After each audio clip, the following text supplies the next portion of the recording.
All I know is I ain't been seeing no planes in the sky, bro. My Mercury been decent.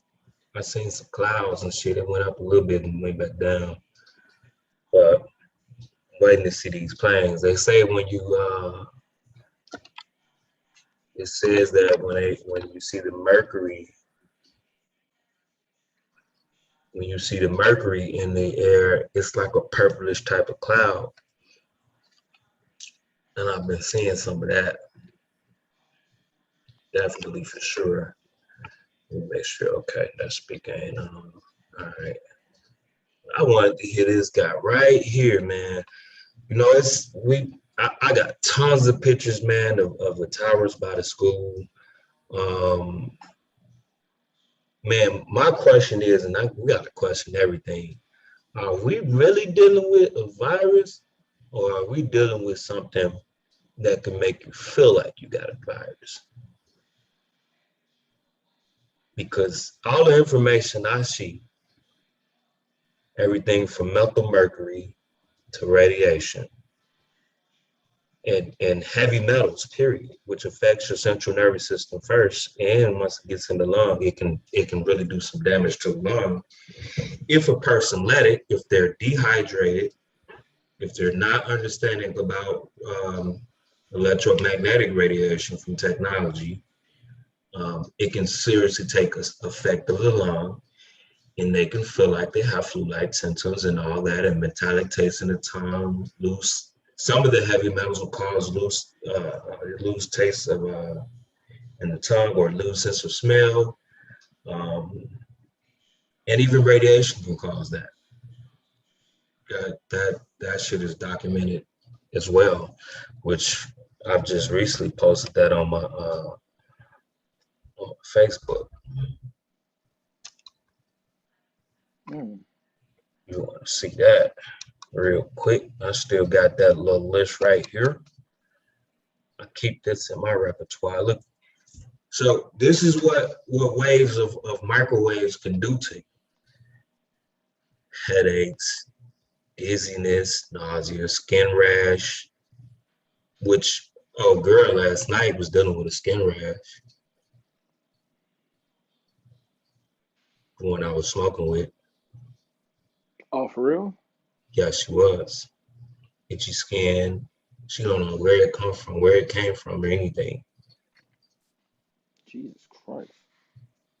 Exactly. I said, what was the last thing you ate? She said, I've been pretty much eating, you know, natural and shit.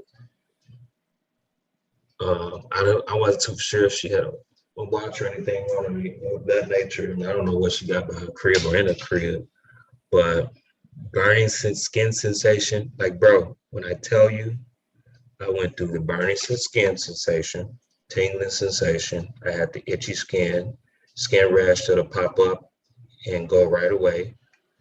Um, I experienced nausea, dizziness, headaches, muscle spasms, muscle and joint pain,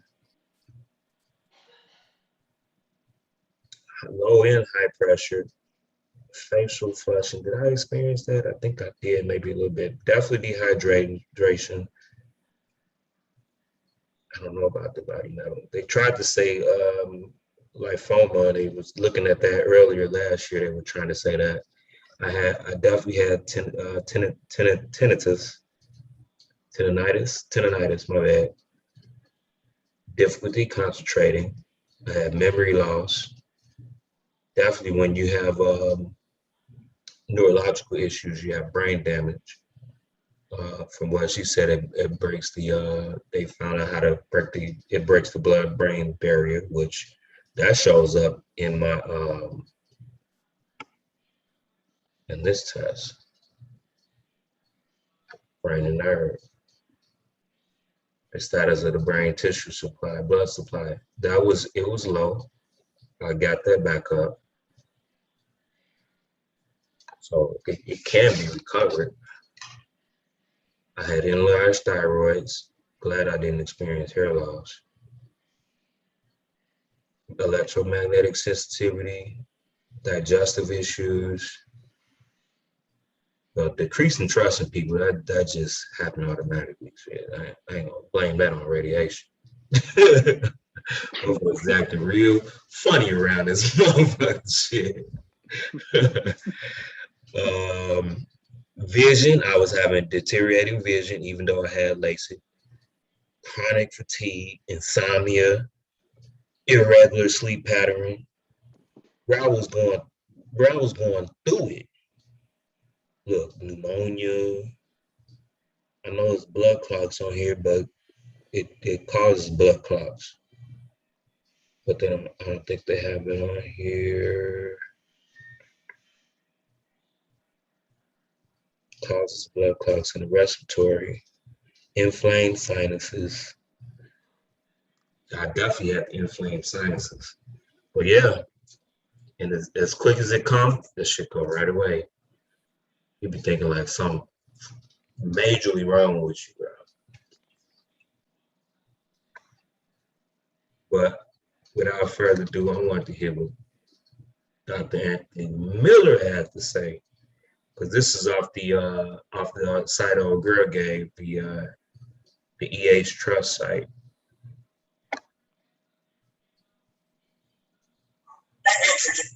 My name is Dr. Anthony Miller. I'm an MD physician and epidemiologist, currently Professor Emeritus at the Dalai Lama School of Public Health, University of Toronto. I've advised the World Health Organization and the International Agency for Research on Cancer for several decades. I founded and served for 15 years as Director of the Epidemiology Unit of the National Cancer Institute of Canada. I've served as Senior Epidemiologist in the International Agency for Research on Cancer and Head of the Division of Cancer Epidemiology, Chair of Cancer Research Centre Heidelberg. I've served as a consultant to the US National Cancer Institute and the World Health Organization, and I'm a fellow of both the Royal College of Physicians and Surgeons of Canada and the Royal College of Physicians of the United Kingdom. I'm a senior medical advisor to Environmental Health Trust.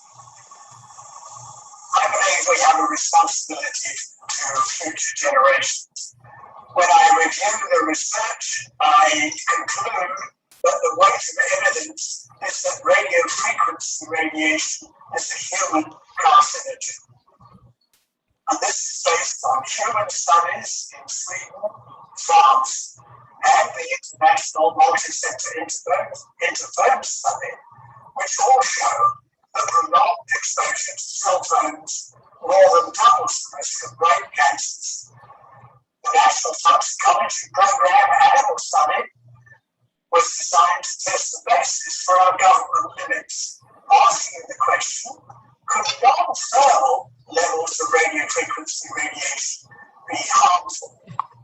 This $25 million study is the largest and most well-designed animal study ever done, which ensured that the animals were not exposed to radiation levels that induce thermal changes in tissue.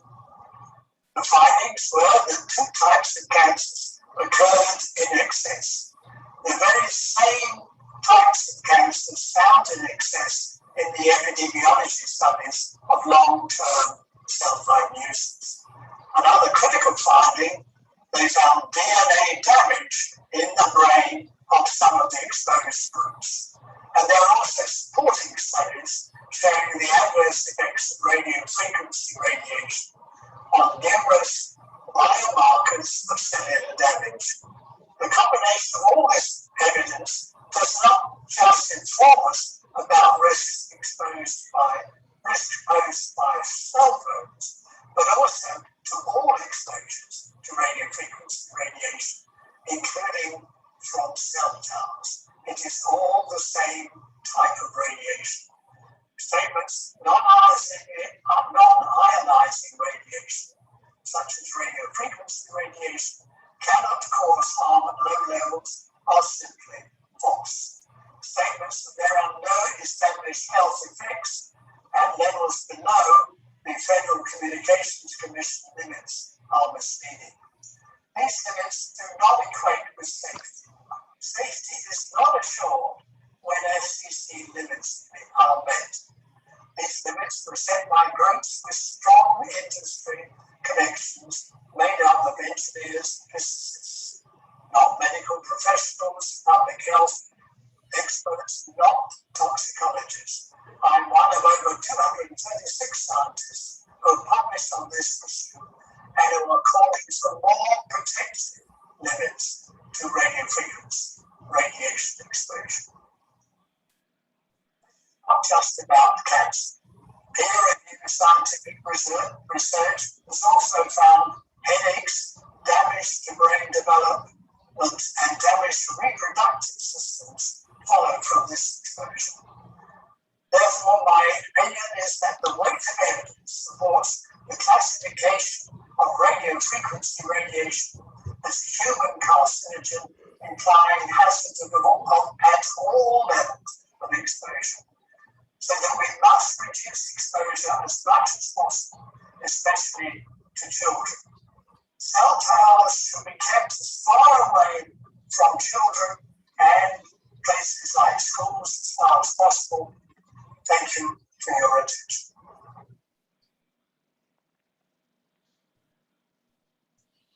Man, with that being said, man, I'm seeing.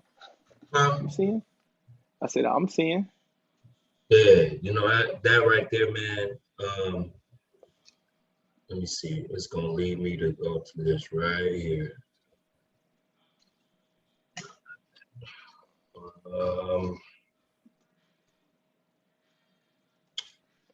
2016.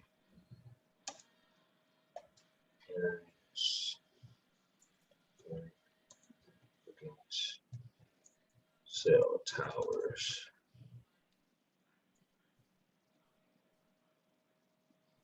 In Chicago.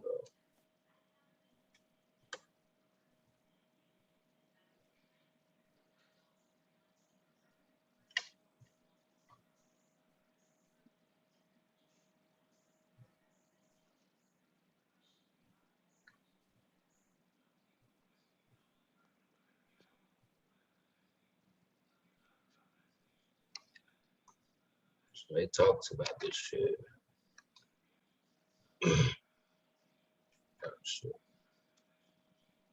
Discovered that dozens of local school districts lease their property to companies like AT&T and Verizon. They install cellular antennas on school grounds, buildings, and even smokestacks, often very close to classrooms and playgrounds. So do they pose a risk to kids? Here's Phil Rogers. Terry Fagan says he will never forget his son's first day of kindergarten here at Sutherland Elementary. I looked up and I saw these two towers here that I had never seen before. That made Fagan start to wonder about what was coming out of those towers. And he soon found he was not alone. How many of you are very concerned about microwave radiation at the school? I am. Here at Sutherland and the nearby Mount Greenwood schools in the Beverly neighborhood, nearly 400 parents have signed petitions expressing concern about their children's potential exposure to RF radiation from the cell towers located on school property. Parents deserve the right to limit the amount of radiation in the classrooms. Parent Jeff Sims would like more testing done on where in the buildings RF exposure might be high. And he doesn't think CPS has been responsive to the parents' concerns. Now we're at 10,000. In fact, Fagan says school officials simply told him to call 311. It's their choice. Our choice has been taken away. NBC5 Investigates found 139 schools around Chicago lease space for cell towers. Most are in elementary schools in Chicago. School officials say tower fees bring in about $5 million each year. At Sutherland, this equates to about $38 per student per year. But we also found lots of places that have said no to cell towers. Communities like Wilmette, Tinley Park, and Naperville, and the entire Los Angeles School District. The American Cancer Society and the Federal Communications Commission say cell towers probably pose no risk to people on the ground. But the Chicago parents cite this recent study by the National Toxicology Program, which points to a possible link between cell phone RF and cancer. This is by far the largest study that's ever been done in the world, by at least a factor of 3. Turns out Dr. David McCormick headed up that study right here at IIT. Some 3,000 rats and mice exposed to cell phone RF in these big steel chambers for 2 years. Up to 8% of the animals did develop brain tumors and other complications. I don't think the study is definitive in saying, yes, we have a smoking gun here. However, it's a signal that something may be going on. So, what about schools? I don't blame the parents for being concerned. My first question is, does your child use a cell phone? Because if your child uses a cell phone, the exposure from that cell phone is very likely to be substantially larger than the exposure from the cell tower. Everly parents tell us they're concerned about even the minimal risk with their kids sitting under these towers for 8 or 9 years. Most of all, they say they want someone at CPS to take them serious. Your choice has been taken away from you, and it was taken away without your consent. A spokesman for the Chicago Public Schools sent us a written statement quoting the studies that argue that cell towers are safe. But no one from CPS would discuss this issue on camera. Why not? They repeatedly refused to give us a reason. We've created a map of every school throughout the Chicagoland area that rents their property to cellular antennas. Just download our app and search for cell towers. Phil Rogers, NBC5 investigates. Thanks. Interesting.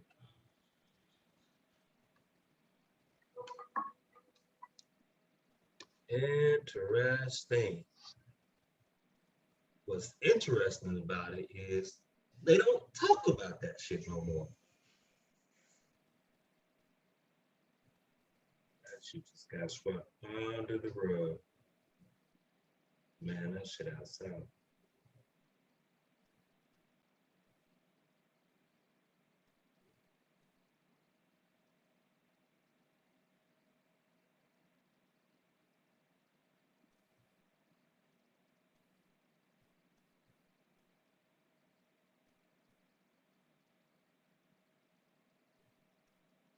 Man, so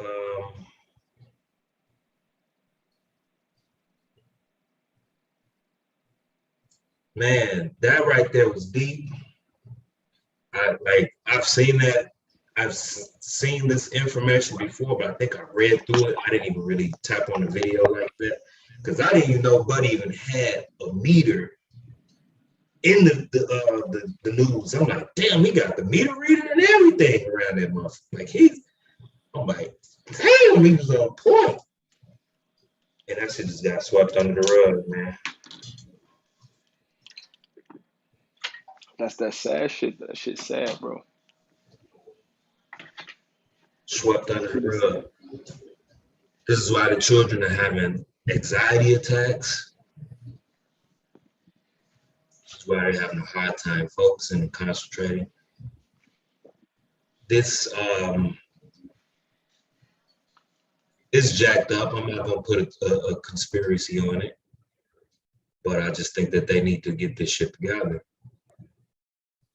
Because in the long run, in the future of what I think that it will do to the future of the children, I mean, they will be under a mental slavery without knowing it, because they won't know what to do with themselves. They won't have that ability to know because the shit's been eating at their brains and their bodies and their organs for years.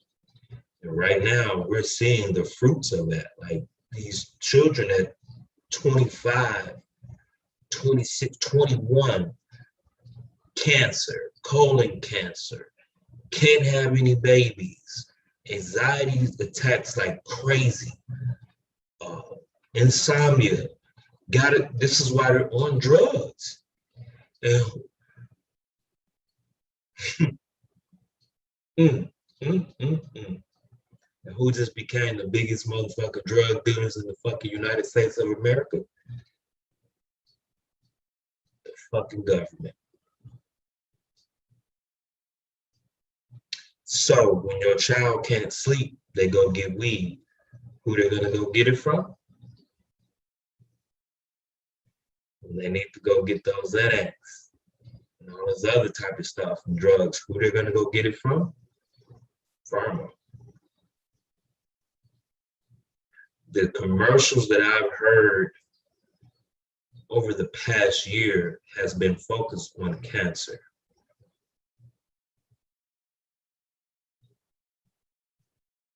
Over the past year. You can listen to V103 and listen to cancer commercials all day. Cancer and free radicals all day long. That's what we're listening to. I'm just going to spit the facts out. I'm not even going to compose a conspiracy theory, because you can put two and two together and understand what the hell is going on here. Because the effects of radiation, as we see on this here, and our children are having just about all of this happening to them right now as we speak. This is what's happening right now. We can't sit around and act like this is not happening. This is happening. How can we overlook this and just say it's just COVID? How can we overlook this when this plays a big part in any virus?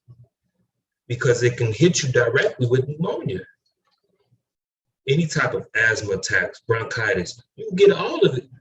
I got bronchitis in 2006 because I used to work for Comcast and be on the power lines. Every time I coughed, I was by the power lines. It felt like I had the whooping cough. When I got home, I was not coughing. For a month and a half this went on, I did nothing about it because when I got home, I was fine. But after a month and a half of coughing outside, my chest was weak as hell. I had to do something.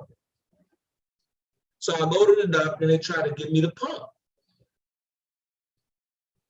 No homo. But they tried to give me the bronchitis asthma pump. And I'm like, no. Because in my head was like, no, you're trying to drag me with some shit. I said, I will get attached to that. I don't want that. I said, give me something over the counter that I can take that'll take care of this cough. He said, you need something with a high cough suppressor. So what I do, I go online, I do my research, and I find at the time it was damn, it is right on my Father's John. Father's John had the highest cough suppressant out there at the time. If you look at Father's John now, because they took it off the shelf after about maybe a year, they took it off the shelf because I was using that shit. Every time I got sick, I'll just go get some Father's John. And I'm talking about the next day, I'm great. They literally took that shit off the shelf, and when they brought it back, the high cough suppressant was no longer in Father's John. As a matter of fact, a lot of the high cough suppressant medication levels that's on the shelf now is not the same as what it used to be in the early 2000s.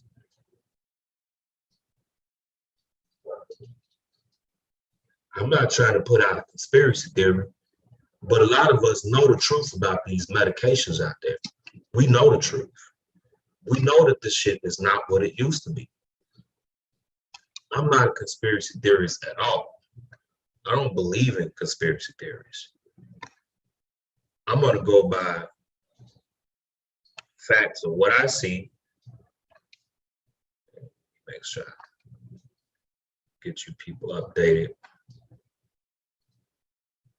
I'm going to go by facts of what I see, and I'm going to go by my own experiences.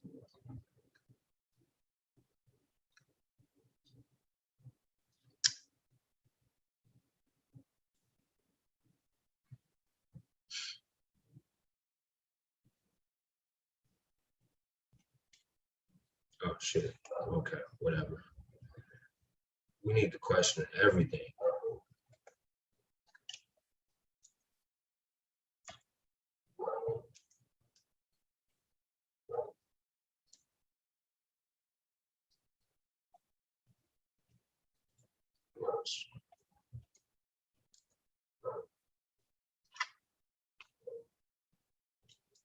Man, people see this video, they definitely just share it. We got to start building, talking, understanding this information. I mean, we need to share this information everywhere. So I'm making sure I'm putting this into the groups that I know.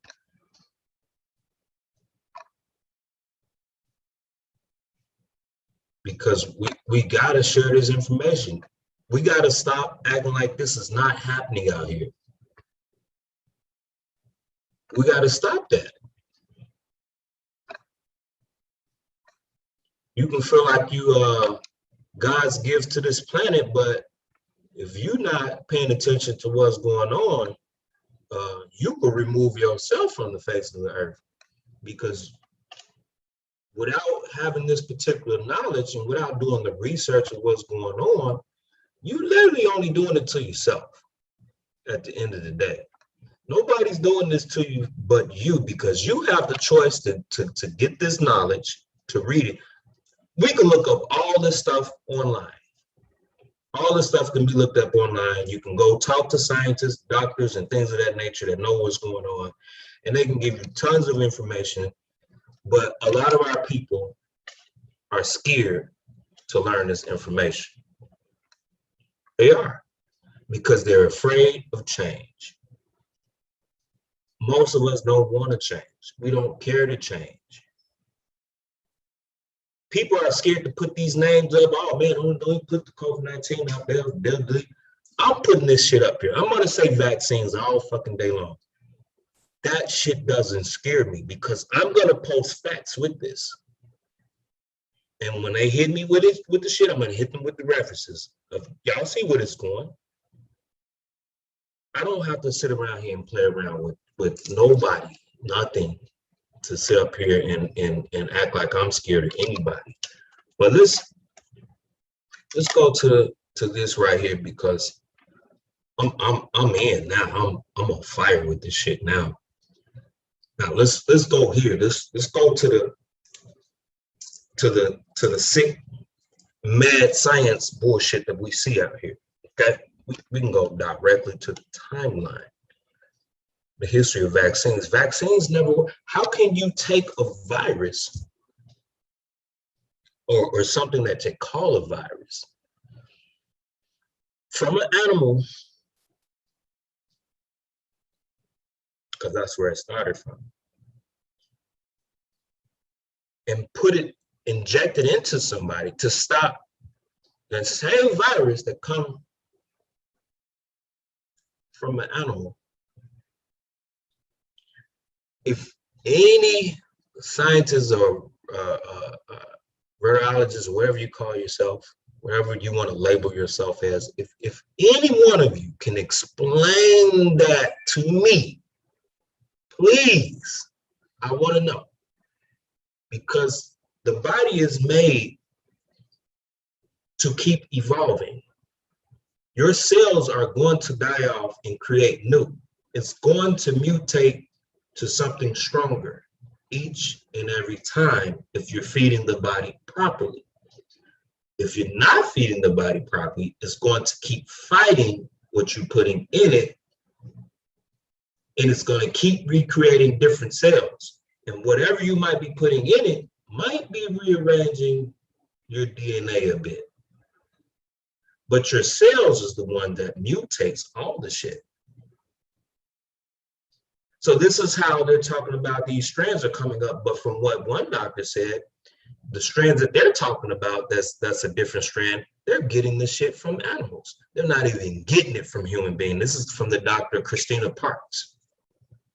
She said they're getting these strands from animals. So they're playing on the people's minds of where they're actually getting these strands from, and they have not yet to pull it from a human being. Because they know what the human body does. The human body creates these fucking strands. Because the human body is always fighting that shit off. It does it by itself. You don't need no heavy metals to be injected into your body, along with whatever other technology they say they're putting in your body to stop it. It's not needed. That's why they can't take Christina Parks videos down, because they know She is a PhD. She studied this shit. She know what's going on. And she's giving you guys straight facts. That look at this.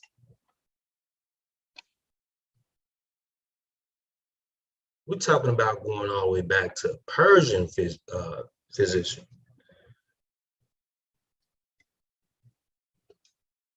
Oh, Chinese involved too. I mean, we can go, I mean, this shit goes way back. Whooping cough, 1578. Whooping cough. Let's see.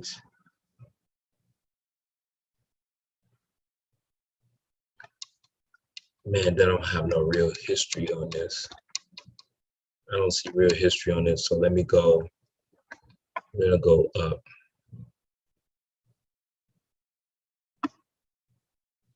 You know, we still got the smallpox going on and on.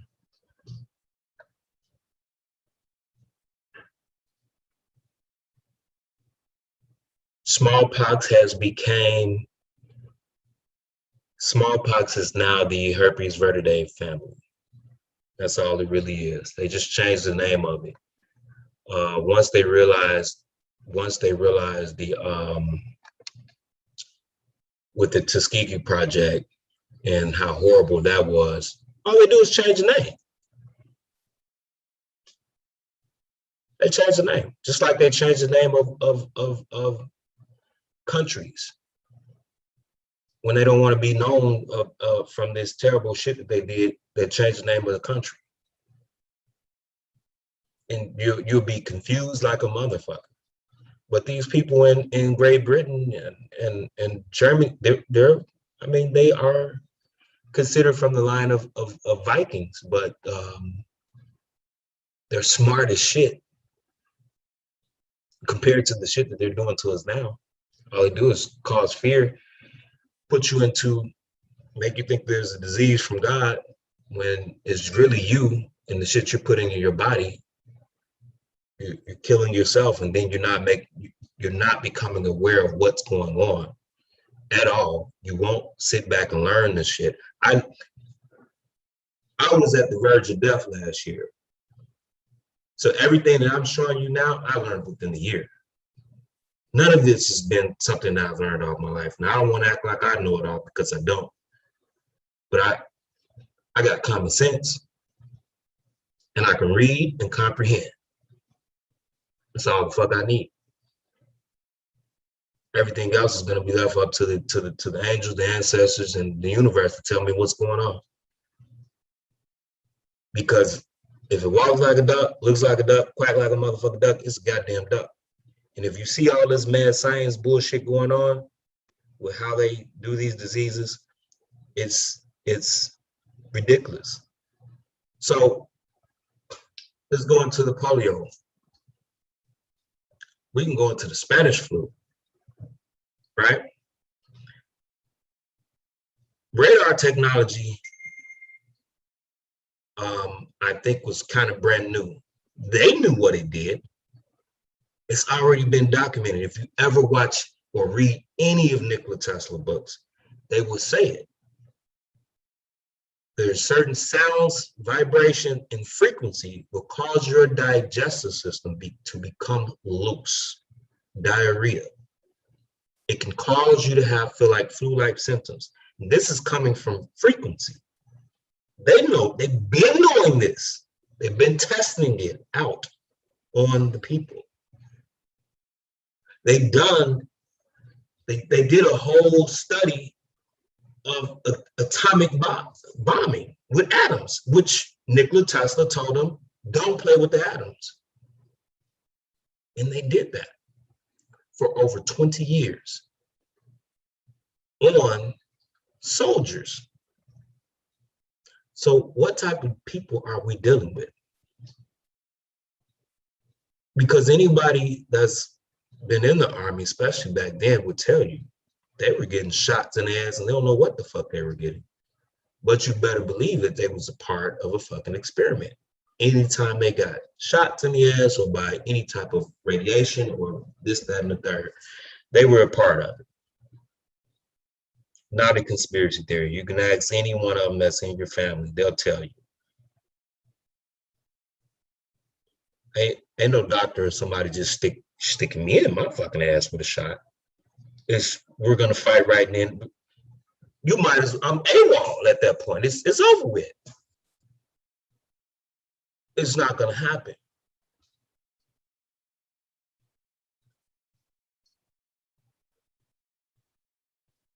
So let's go up, because this is when they start giving everything names around that time. I really wonder what happened back then.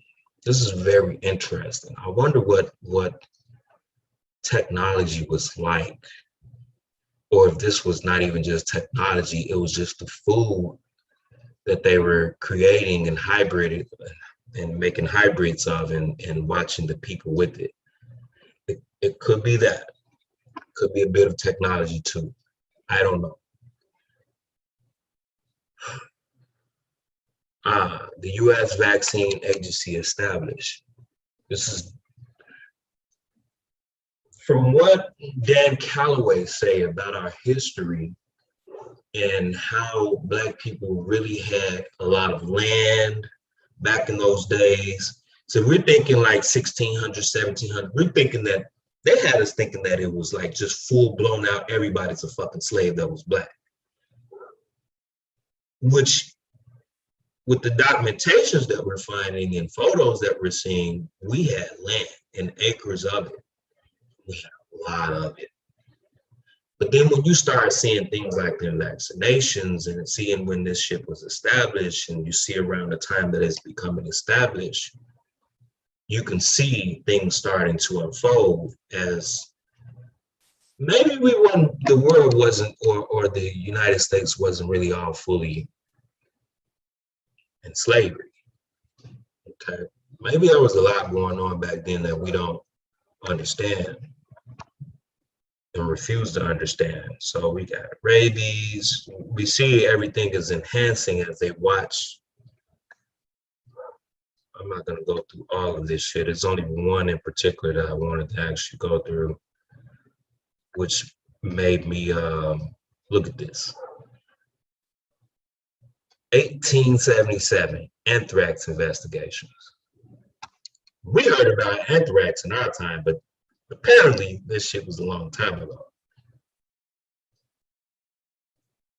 Presented a paper on disease. Investigating was the beginning of the work in medicine. Spontaneous generation, rejected the idea of microbes played a role in disease. Anthrax they thought that toxic plants biting insects, the sun, and hot weather may cause a disease.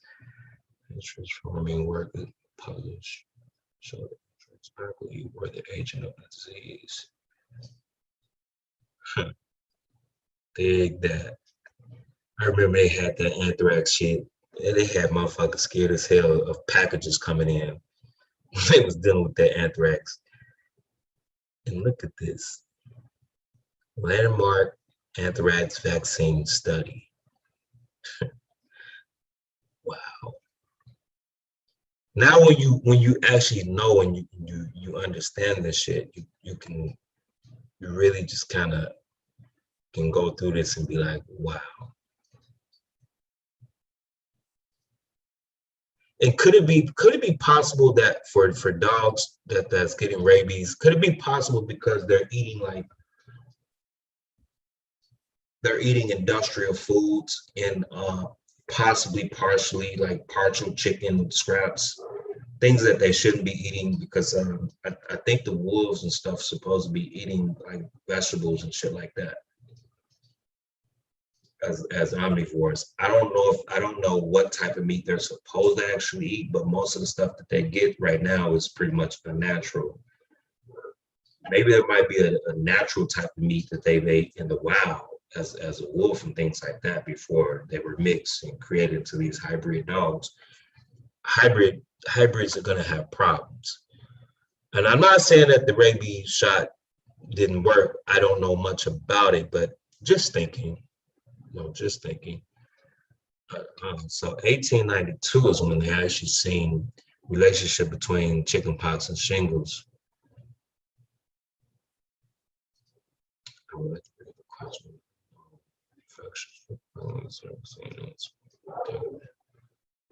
Interesting. Britain allows exemptions back in 1889. Just a lot of shit going on. These vaccines, polio virus identified. Okay, so that was identified before before the Spanish flu. So this was identified in 1809, polio virus. Let's see. Oh, shit, that.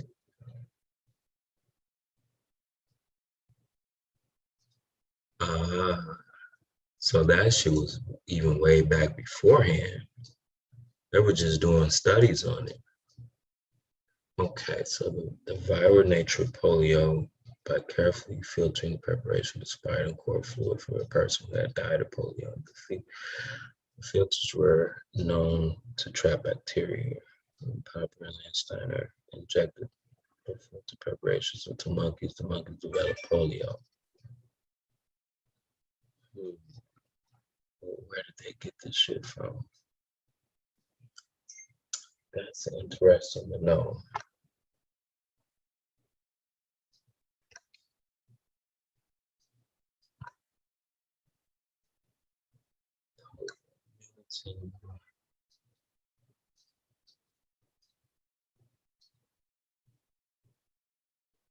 The Spanish flu. So this is deadly Spanish flu influenza.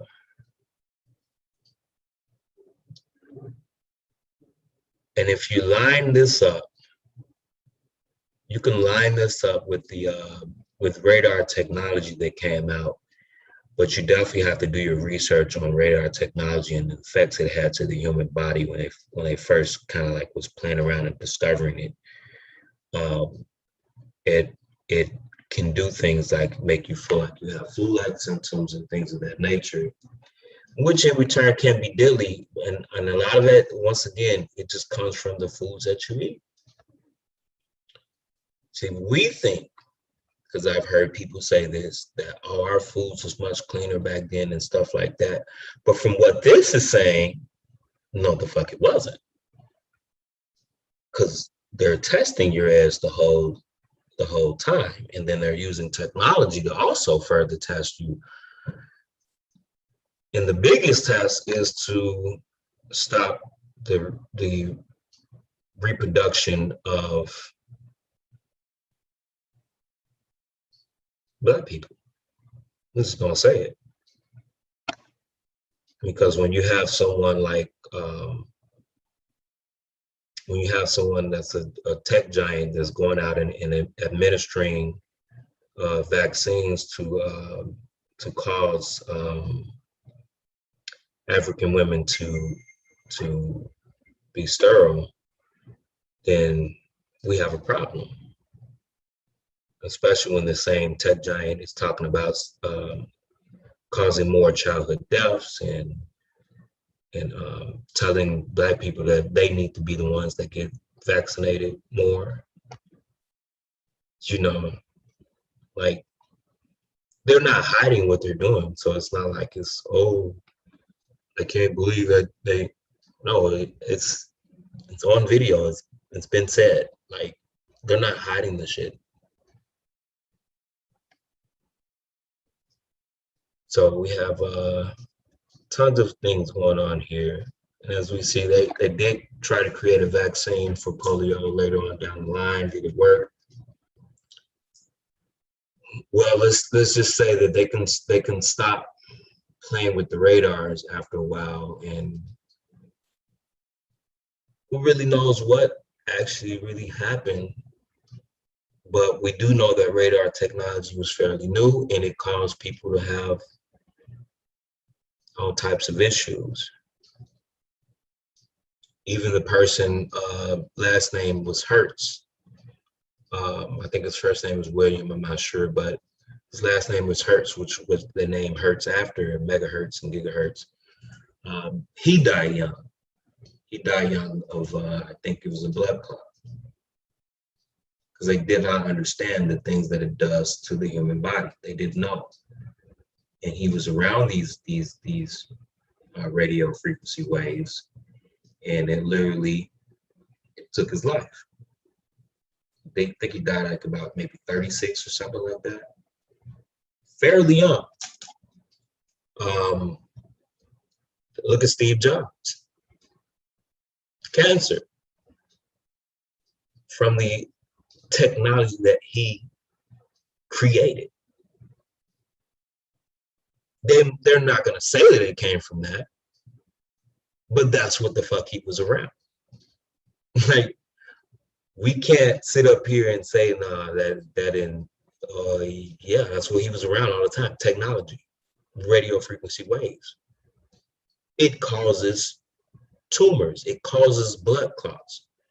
It causes everything to grow up in you. It steals your oxygen. Like,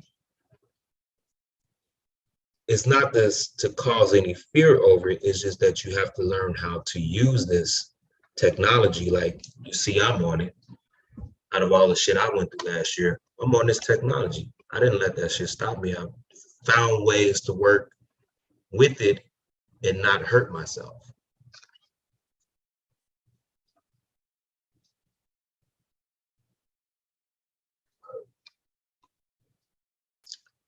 I think it was 1966. So yeah, the Asian influenza. I mean, you can see like everything here.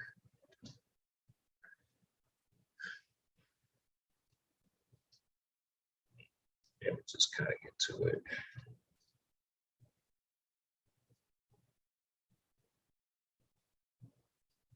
Maybe it was 68. Vaccines for chickens. That's the one that got me here.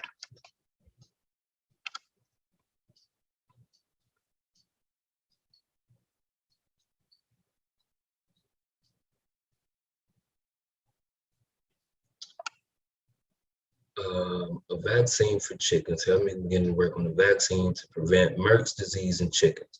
Now, when you actually look this guy up and see what he actually did, this guy here took herpes from a turkey to put it in the chicken to stop the Merck's disease in the chickens, which is saying here, right? Now everybody should understand where the fuck you got chickenpox from. Like, that's mad science to me. That is bizarre to me. And when you take two birds out of their natural existence and you put them together to make another bird and call it the American chicken, you have a hybrid chicken. It is not natural.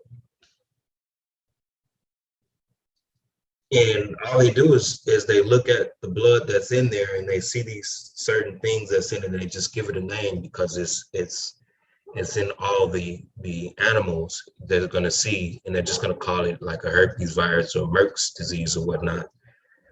But that comes with that turkey and that fucking chicken. That's what it comes with. So when I asked the science, when I asked on my page, what happens to the blood of an animal when you cook it? When she was like, well, they drain the blood. I said, how could they possibly drain all the blood from a body when you can bleach your fucking crib up and down and there still be blood stains? You can't just get rid of blood like that just by draining it. Let's be fucking serious here. Let's put your thinking caps on, use your brain for a minute, and let's really think about how we really made this shit up on our own to think that it was okay.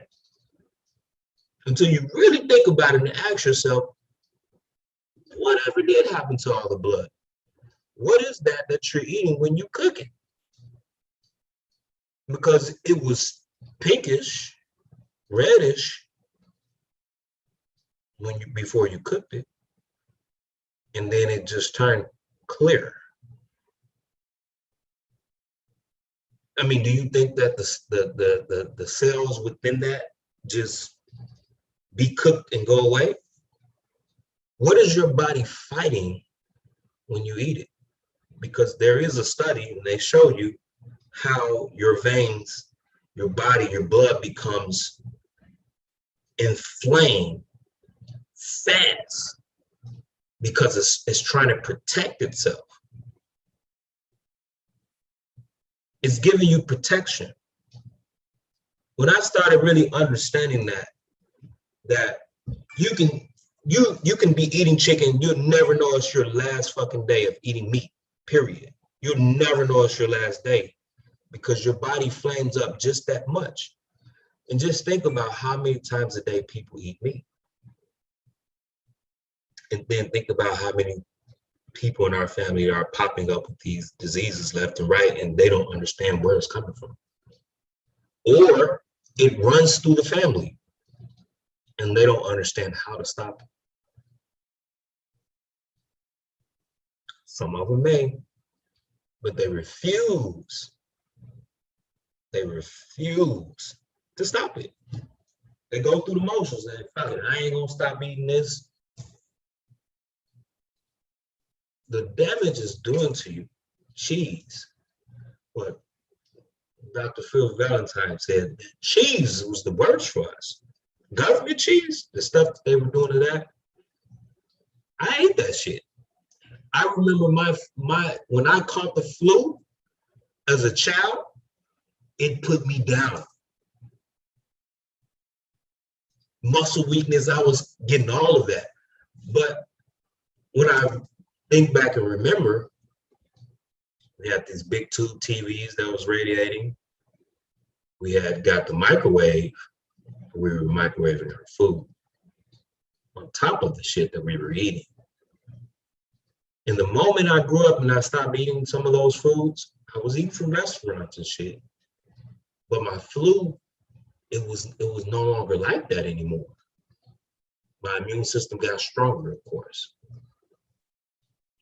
It got very strong. But I was still eating messed up. I got to the point where I was eating from the restaurant every day. So what happened in my teen years? I started having digestive issues. Really bad. Gas, bloated. Right now, people are in their 20s and older teens are coming up with colitis or colon issues or diverticulitis or whatever they call it, or kidney stones from the dairy. Not to mention what the starch is doing to the brain. If Dr. Sebi never said what starch is doing with the potatoes, it's cyanide. It's cyanide in the potatoes, in the starch. And when you have a starchy vegetable or you have a starch of anything, it's complex sugars. The body breaks everything down to sugars. You have simple sugars, then you have complex sugars. So you have complex sugars that the body doesn't know what to do with it. But it sends that shit straight to the brain. And now you see the results. You see the fruits and labor of everything we're eating and putting into our body. Look how many of our people are out there just doing crazy shit and don't know why. Look at the church. Look at the church. They eat bad. Just think about it. they're so caught up into the things that they eat, they still do the chicken dinners and things like that, that they pray for healing. And then when the message comes across them, they don't believe it. They'll go and pray and won't put an action into it. They won't change their diet, they won't stop their eating, they'll just go and pray. And they'll be waiting for that miracle and expecting that miracle to happen. This is how programmed we became to be. Who gave us the book? You gotta question that. Who gave us the book? Who gave us the books about our history that have lied to us? Who? You know. I don't need to say it. If your church, your pastor start talking out against the people that gave them the books and the people that give them the funding for their buildings, what do you think will happen to your pastor? Because your pastor's scared to death. They don't stand up. Matter of fact, they invite the vaccinations into the church. They don't cheat. They're not teaching you what's going on. But let's make this divide this, because this is what the facts is. Farrakhan teaches his people. He teaches his people what's been going on. But the church keeps you in la la land. And then they tell you, they specifically put the spell in your mind, don't go learn from no one else. And then they try to pull that passage out of the Bible, when you're really not supposed to be learning from men. Any information you want to know, all you got to do is ask your heart, and God will tell you, show you. That's what I did. That's how I got to this information that I'm at right now. I didn't just get this because I decided I'm going to start reading this shit. Well, I mean, kind of, sort of, but the way this information was coming to me, it was like it was being set right in my lap. I did not have to search hard for this information at all. Every day I wake up from a dream, I hit the computer right then and there, bing, bing, bing, bing, and I'd be like, man, right from the dream, literally. And if it wasn't from the dream, it was something I was asking to see. But at first, when I first asked for this information, when I first asked my heart for this information, that information was coming so fast. And one lady, Dolores Cannon, said that some people can't handle it because when that information start coming, a lot of people can't handle it. So they tuck their tails and go back to the old them. I literally couldn't handle it because it was coming so fast. The information was hitting me in all different directions. And I'm like, I can't believe this is really why this is happening. Everything that's happening is by design. It's supposed to happen. You're gonna have to wake up from this. We're in the age of the Aquarius. You're gonna have to wake up and get this information, or you're gonna suffer your own consequences. You gotta put it on. I can no longer put this on anybody else's back, because we have the choice and the dominion to govern ourselves. And there's one thing that Teddy Roosevelt said. He said that we have it doesn't say it exactly like this, but we have the opportunity to govern ourselves. If man can't govern them, if we can't govern ourselves, then someone will govern the outside of you. Will govern you from the outside, I should say. So just like we put God in the sky, when God clearly says in the Bible that even Jesus even said that God is within you, we put God outside of us and someone else governs that outside part of us. And this is why we have a hard time creating, multiplying, and evolving. If you're just sitting back and you're not doing absolutely nothing to help with the situation, you are not evolving. You are a part of the problem. And you will get rid of yourself. It's a hard pill to swallow, but it's the truth, because we were all given dominion to govern over self. And the moment you can't govern over self, somebody's gonna govern over you, or you're gonna have a short life. You're gonna remove yourself out of the way. That's plain and simple. And I refuse to allow someone to govern over me. I refuse that. Wholeheartedly refuse. Nobody's governing over this here. Period. I will respect what a person owns. I will respect them, because that's what we're also supposed to do, respect each other and each other's space. But for a person to mentally control me or physically control me, nah, not happening here. It's not happening. And what's going on right now is against the law of nature. With this vaccine, it's against it. But you know, the people that's behind it, they're going to get taken care of in their own time, in their own due time. So this is the only thing I wanted to show you from history of vaccines. Anybody can go to this information and look up the atrocity that we see here, all the mad science and all the crazy bullshit, and the practices they're still doing today as we speak. You can see it right here. There, like I say, it's not hidden.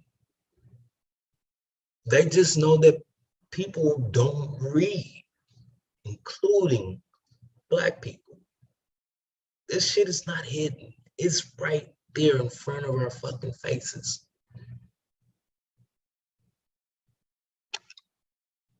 Not to mention these planes in the sky. What smoke screen are they letting out? And what is that? We don't know. We don't question it. But we breathe whatever's in the air. It's gravity. It's coming back down. We're gonna breathe that shit in. You gotta know that. And the patent says that it's heavy metals. So when I do this here, and I go to my heavy metals, and then I see my mercury just out of whack, it tells me that something's not right. What's going on? I like to know. And let me just pull one up. Definitely pull that up.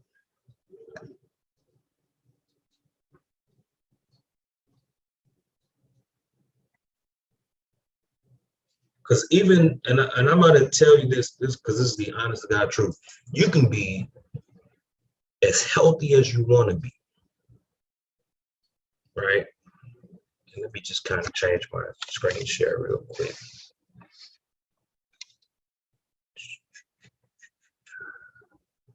I'm just gonna share the screen. You can be as healthy as you want to be, but if you get this mercury in you and you messing around with technology, you can get sick. This made me right here, this mercury made me a firm believer that that shit can take you out. Literally.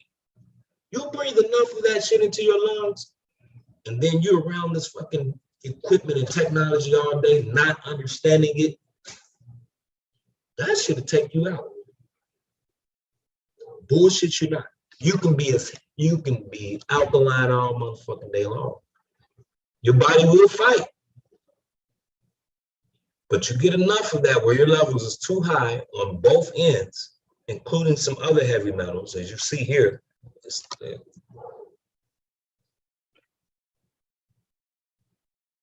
me just try to find. See, I'm going backwards. That's 719. see if I can pull this up real quick. And don't worry, I don't have no porn shit up here, so everybody's watching you good.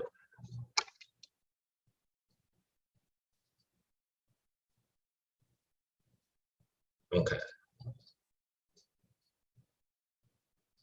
So here's my electromagnetic radiation. Why is that still there? From 811. Kind of high.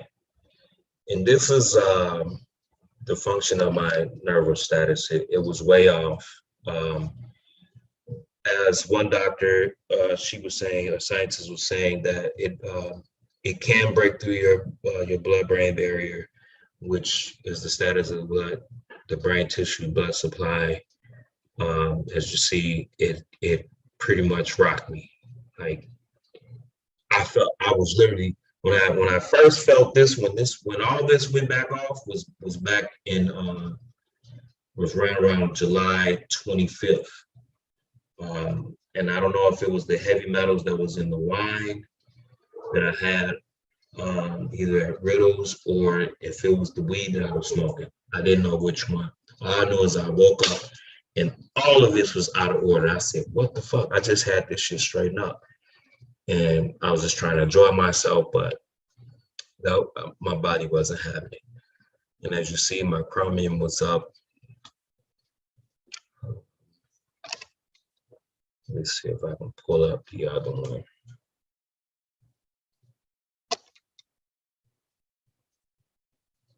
That's 8 seconds. As we see on the second, this was like the day before I went to Tennessee. I did some unsafe practices when I was there. I had the cell phone in my pocket, was forgetting to put it on airplane mode. And at night, I was forgetting to put it on airplane mode. And when you have no signal, 1 bar to no signal, that is when your phone is doing the most on the frequency side. And it will literally tear through. It will just, it will fuck you up. I'm just going to say that out. It's going to mess you up really bad. So we need to be aware of this and teach ourselves how to properly use these things.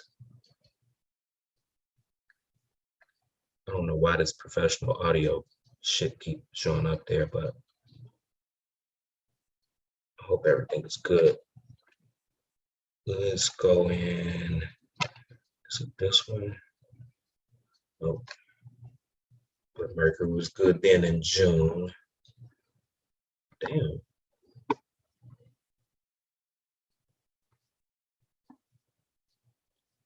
Come on, man. It's really gonna do me like that. Now I can't see the shit. All right, so let's see. I think it's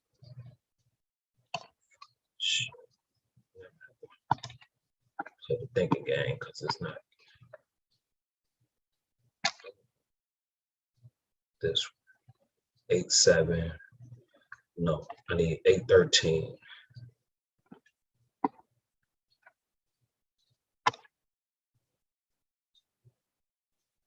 8-23 is okay. So let's see what we had on 8-23.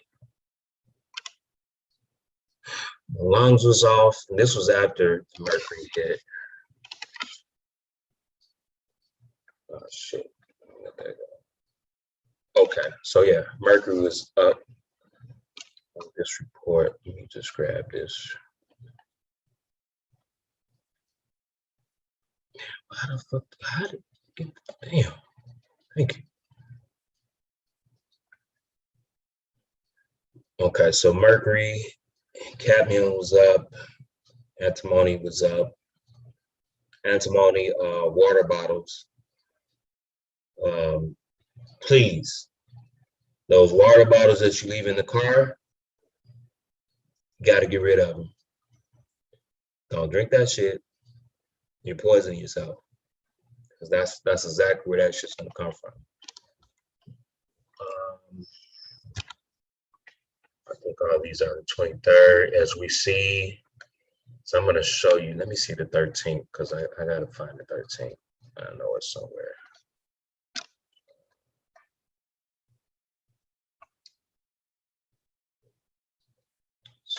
$620.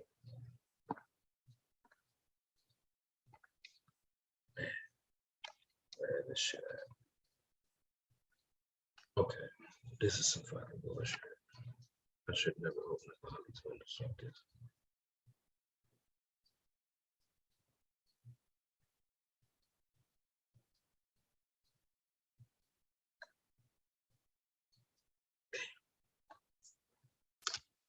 Striking out like a motherfucker.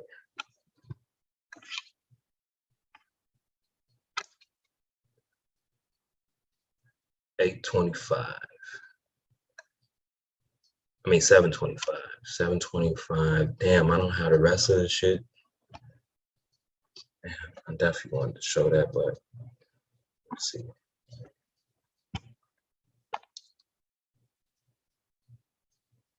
$813. Here we go. So we have $813, and then we want to go back to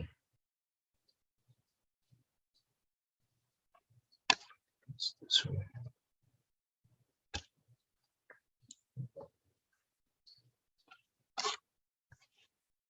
Where's that? 15.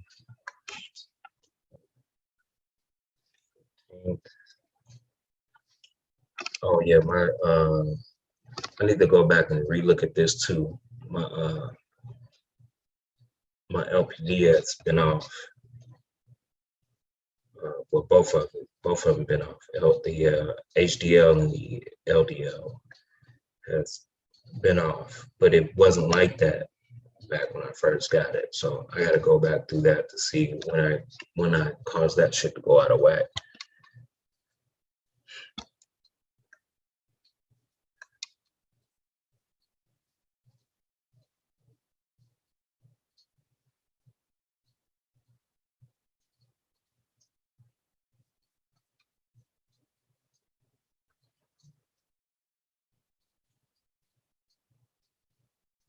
Eight, 7.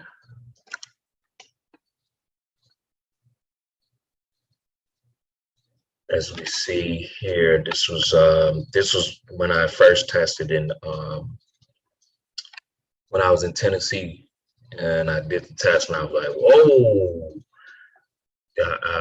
I knew I fucked up. That's when you know you fucked up. I was like, damn. I got to try to work on getting all that shit back down. And I was already dealing with the functional status of the cranial nerve. And the segment index is like, it literally reads like your anxiety and things like that of that nature. Like this shit is like beyond me as far as the quantum aspects behind it. Shit, don't do that.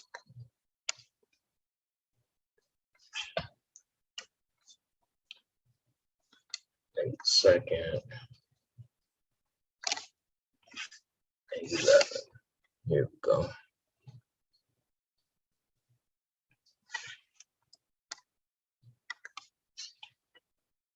So 811 and then 813. So this is when I noticed right here.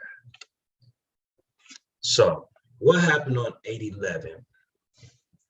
I was in a van smoking.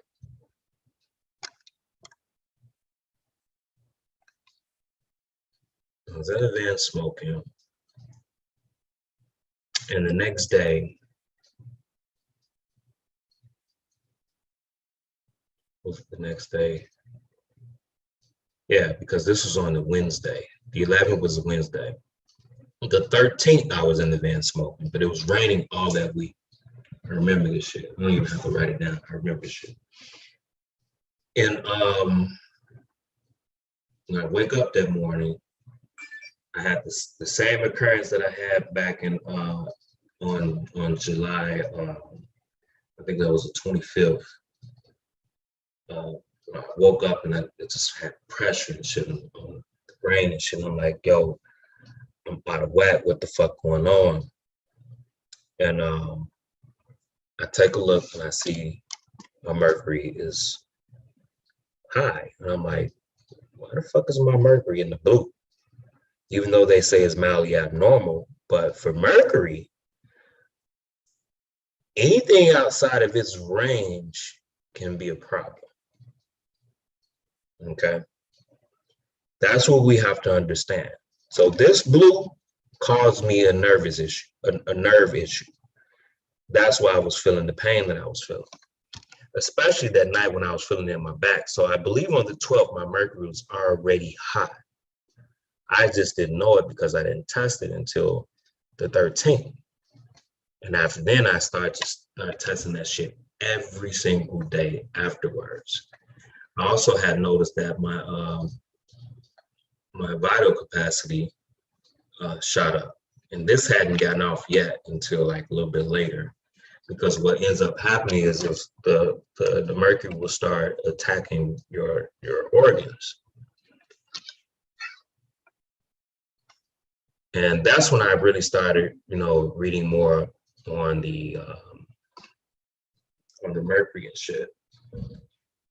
My electromagnetic radiation is still kind of up there right now, but these are, and I've tested multiple, and I'm talking about multiple people that's dealing with high electromagnetic radiation, and or if they're not getting the high electromagnetic radiation, they are having high heavy metals, particularly high in mercury.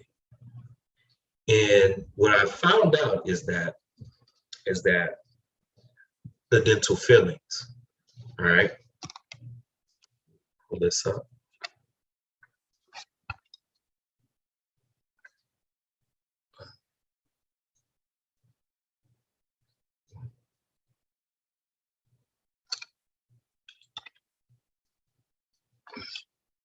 Let's go.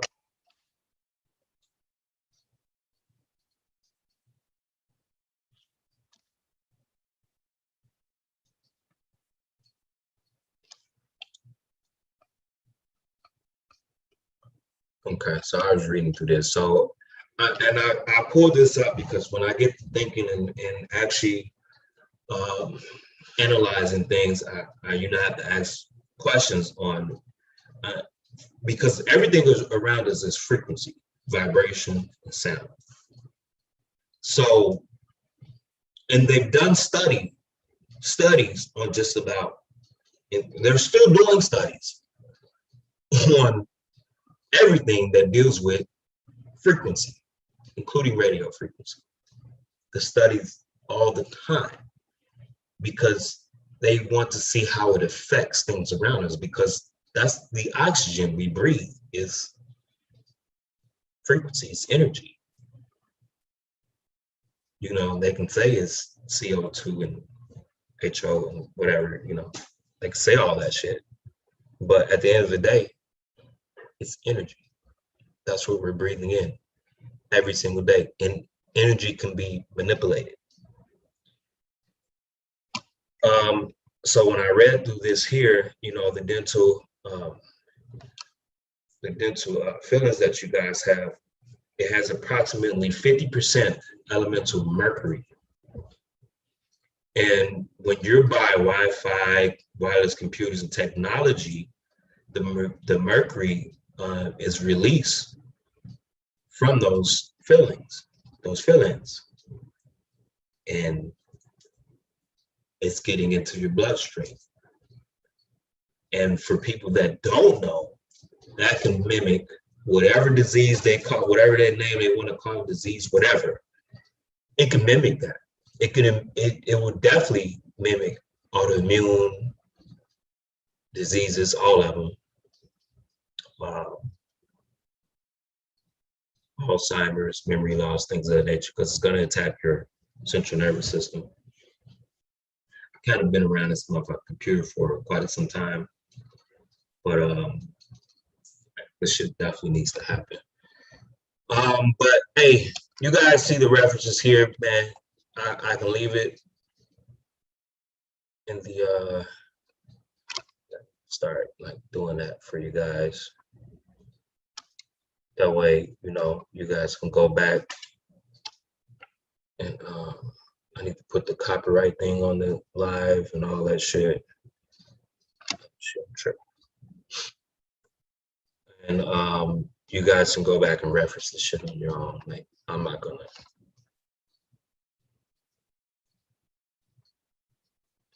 Just reference all this shit on your own.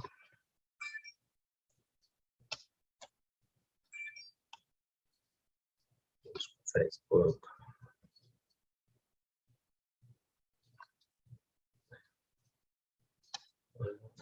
Why you do like that? This is what I'm gonna do. This right here.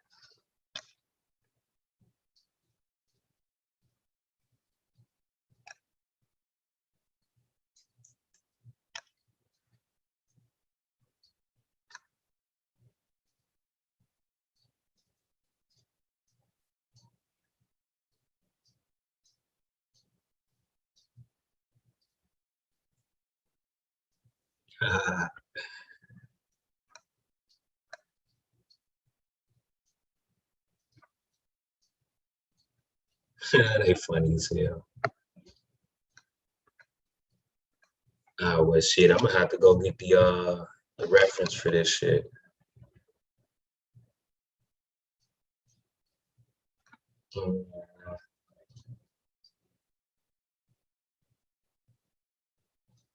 I mean, hell, I can hit them with this reference right here. Shit, that's good enough, right?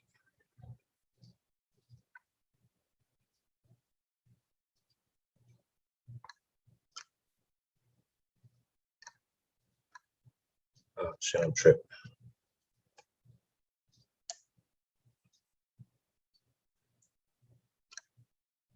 I don't know if I need to say anything.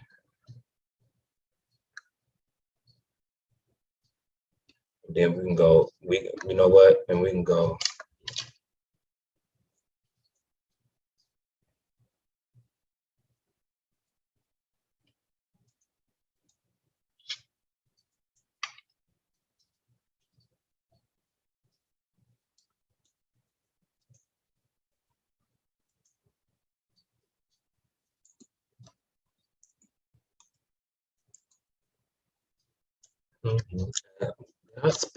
What did I say something on here that said it was a? I don't recall posting this and saying anything. I don't even recall that saying that it had something to do with COVID, which that was the most craziest part on why they even put that shit up. But just see.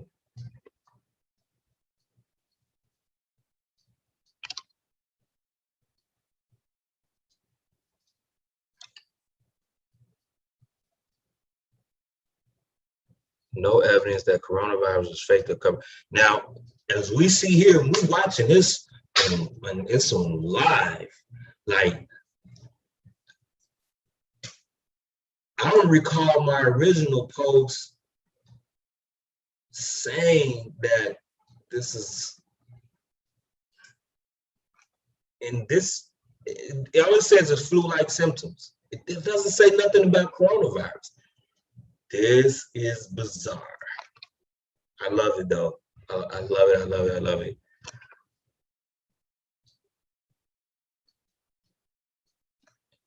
How do I respond to this?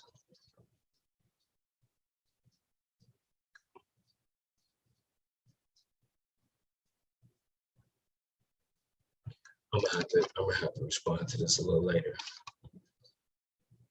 I love it.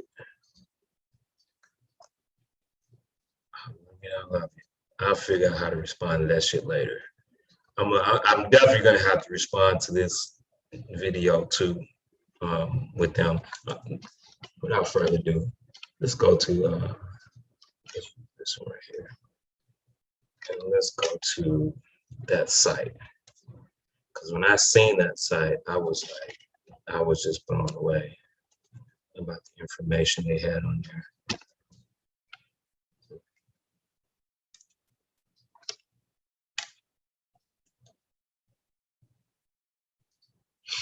Okay, so this is the site.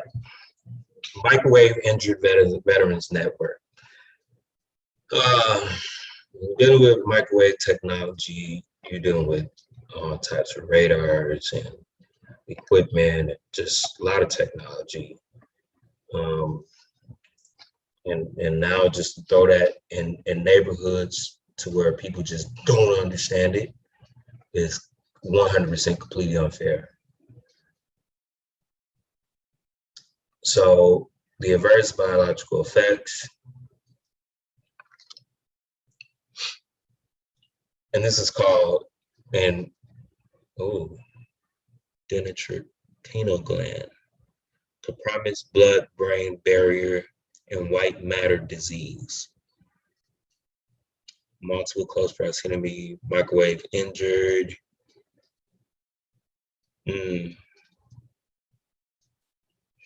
I definitely was dealing with a lot of white matter when I was releasing a lot of, I just called it mucus, but literally last year, doing my when I first started fruits and vegetables, my nose would just run and I wouldn't even know it.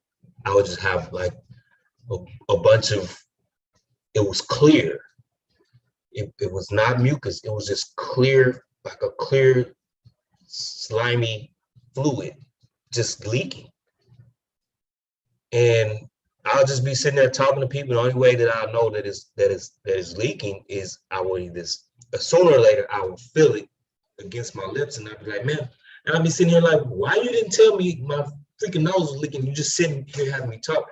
That's what started letting me know who my friends were, right then and there. That let me know exactly who my friends were. And that's when I started separating myself from people, because you just really start seeing the truth from people. And yeah, so I'm just gonna post this in the Facebook site so they can see the study, and they won't think that I'm just talking, like I'm just posting bullshit, So I'm gonna make sure I send that to them as well. Let's get back here. DNA breaks due to vibrational water molecule rotation and reorientation in response to the multiple photon sources from collocated microwave devices. So, like I say, it's definitely the water will be your oxygen. It's taking your oxygen, it's breaking your DNA. Free radicals, stealing electrons. So that's why the stimulating beverage that you guys will see above the electromagnetic radiation is your electrolytes. So apparently, because that has been up for quite some time on my list, and then I finally had, when I was out in Texas, I actually had got it under control somewhat, but then everything else just kind of flew out of pocket, because apparently I'm as you see now, I'm around this shit a lot. And although I'm talking to you on the Zoom right now, I am feeling the effects of it. It's not like messing me up bad, but the energy in this particular house is above the requirements of RF frequency.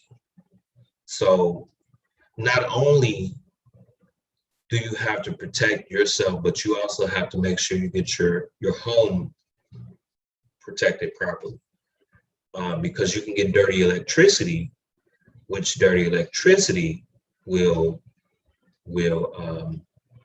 cause a high energy or high frequency waves that'll come through the walls. So we have to learn about all of that particular protection and pull ourselves up. We got to pull ourselves up by our own fucking bootstraps. You learned that shit in Black History, motherfucker. You learned that shit. So you got to pull yourself up. as we see here, this is a clinic that basically tell you, so I want to make sure I am copying these references for you guys. Let me go get the microwave fat here.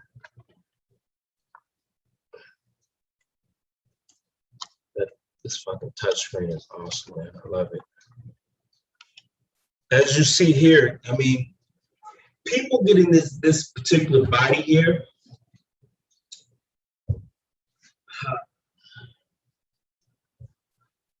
that shit's all by design.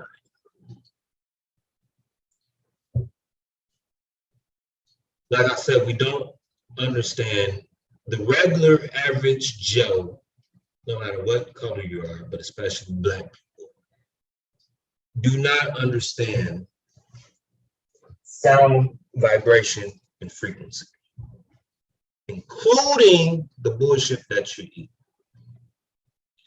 which will cause your body to look like either apple or pear body and all that shit.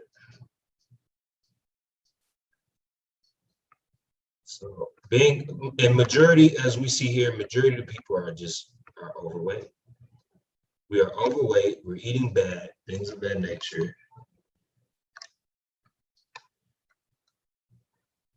And microwave injury causes oxidative stress.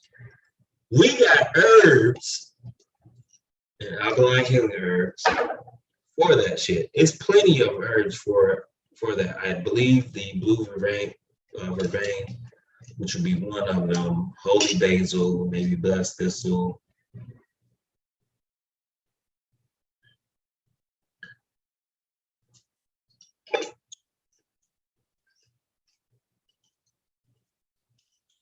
And this is like a collective of like I think about 13, 15 herbs in this shit. I need to drink this shit more often during the day though.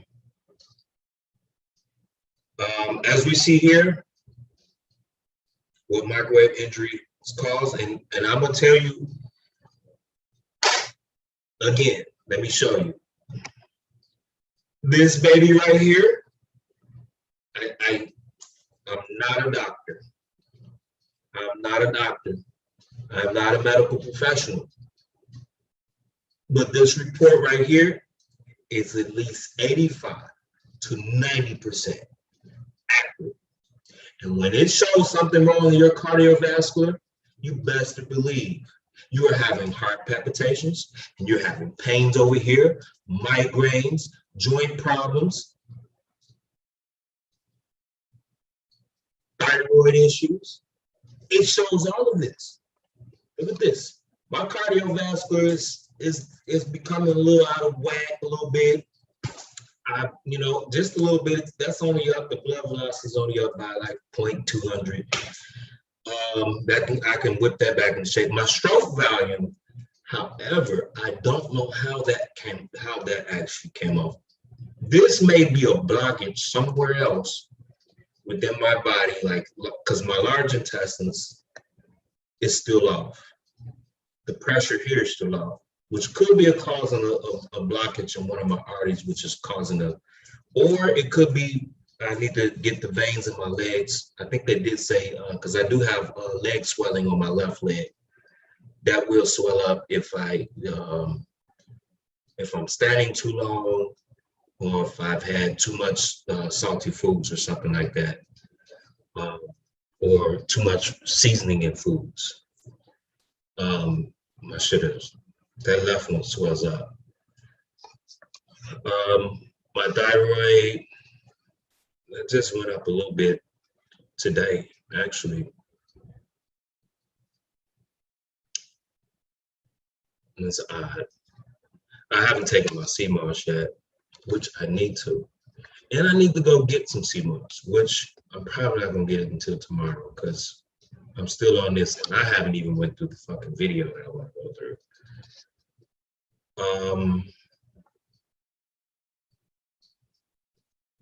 Hypoxia can get low from mushrooms. I was reading up on that shit. Interesting. So mushrooms definitely can do damage to you. So you want to be careful on constantly eating mushrooms all the time. So my spleen index kind of went off. I felt that around the week of the 13th of August. I felt that. It was a real bad pain. And I knew my body was trying to push through something. Because remember, I was also, I'm still going through the herbs and I still have to do some detoxes because I did have some vegan food with some, I did my first time in about almost a year, I had some potato wedges and some sweet potatoes. That's the fuck I did. And that shit was fire. I don't want to eat the shit again, you know what I'm saying? You know, maybe out of town or something, maybe. But other than that, I don't try to eat that shit. Like, because it will cause us mood changes. Like literally, like I have to ask myself, okay, like what the fuck is wrong with me? Why am I feeling like this right now? Oh, I just ate some fucking potatoes. Because it's shooting the shit straight to your brain, which causes mood changes. So when I went out of town, I went with a friend, Shamika, and people can be irritating sometimes, especially when they contradict themselves and don't know what they're talking about. Won't read, study, research, do anything. They just want to go with the flow of life. And I was like,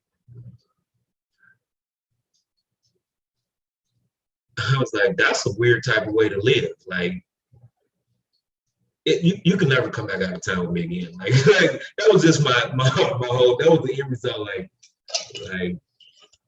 Like who lives like that? Like you at least got to know something. Like I want to be around some people that at least talk about something and know how to have fun. You know what I'm saying? So, but people can change your energy, and when I start noticing that, I always go back to whatever it is I was eating. What did I eat? And if I know if I'm eating off of what I would normally eat, then I know that I'm not working in the conscious that I want to be working in. So I always check myself and try to check myself to the utmost, to the best of my abilities before I respond and say things to a person that they might not understand or like.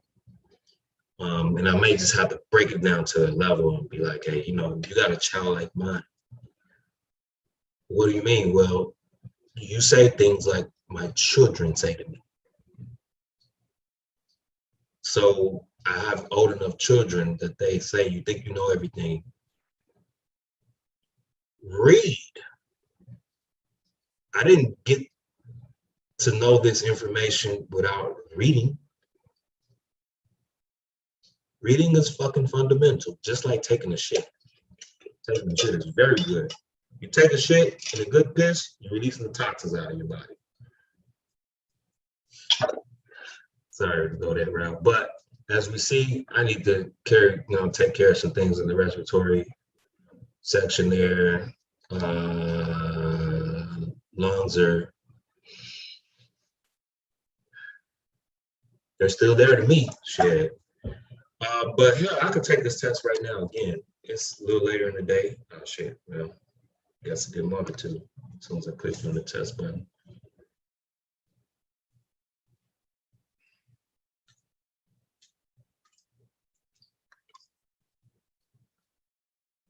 Because I've been over here, grandma's crib. I don't got no phone on me, so we good. Set. Let's go.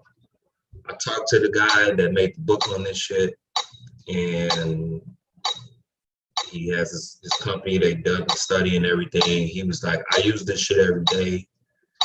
He said, you can use it as much as you want. I said, really? So I use it every day, twice a day, sometimes 3 times.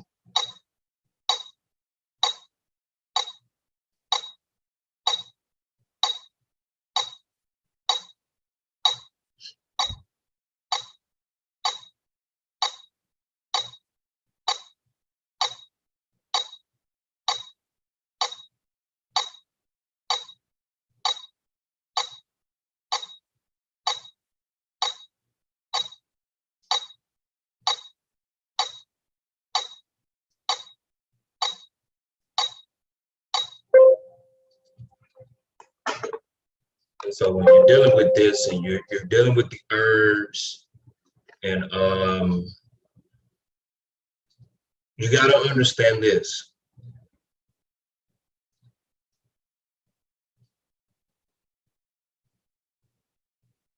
Yeah, I'm gonna have to recorrect this shit again. I took intracellular cleanser, which kind of straightened a lot of this up, and then I did the detox afterwards. Oh, shit. Okay, 1 second, y'all. 1 second. Let me kind of mute my mic.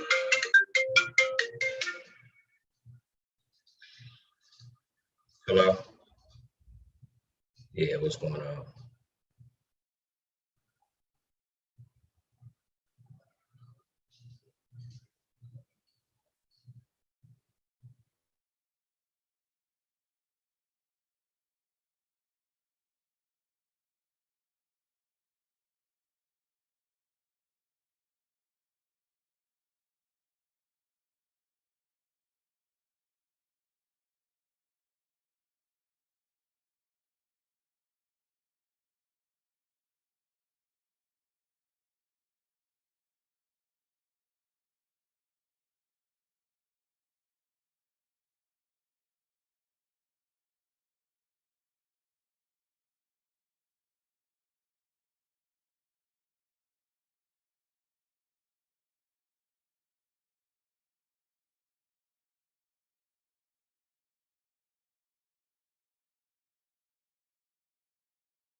Yo, yo.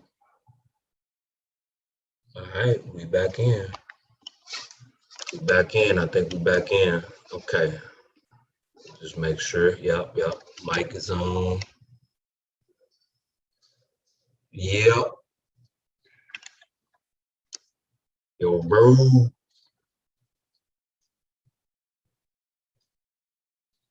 right. All right. So we straight. I don't even want to talk about this shit. That's everybody else's subject. This is not mine. I definitely do not want to talk about that. It has nothing to do with me and what's going on. If you know who you are, there's no reason to comment on what somebody else is wearing. Let them live their fucking life. That's what we're supposed to do out here. Live life. It's 7.2 billion people in the world. What that person's wearing is not going to affect 7.2 billion or however many men that's on this earth. It's not going to affect all the men that's on the earth. Like, people just do that shit for attention. To sit back and go in on what people wearing and what people doing and this or that nature. It's attention seeking. And I don't respect that at all in any type of person that self-proclaim themselves, just claim themselves as a leader, or whoever people look them up as a leader. This is why I don't do leaders, you know. This shit doesn't make any sense. So yeah, I'm about to say, getting back to this here, most of the people are obese, and this would make me understand that when you're eating unhealthy and you're obese and you cannot handle frequency, period. I don't give a care what level it is, you won't be able to handle it because you're the one that's causing your own problem to begin with. Now, granted, the microwave technology is magnifying the situation and make you aging faster, right? That's what they have listed, that's what radiation does. They know it, they've tested this shit already. They know it makes you age faster. They know that.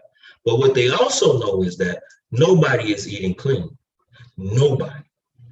Well, let me not say that. Maybe about 90% of the world, 85% of the world is not eating clean enough. You can be a vegan and you're still having these problems. Don't call me a vegan. I'm not a vegan. Even though I went to the vegan day and people be like, you're vegan, I accepted that shit. But don't call me vegan.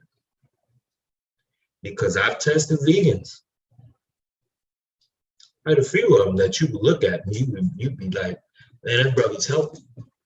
But when that cardiovascular report came back, it was not healthy. Was not healthy. And again, I'm not a medical professional, but I cannot show you their reports because I don't do that.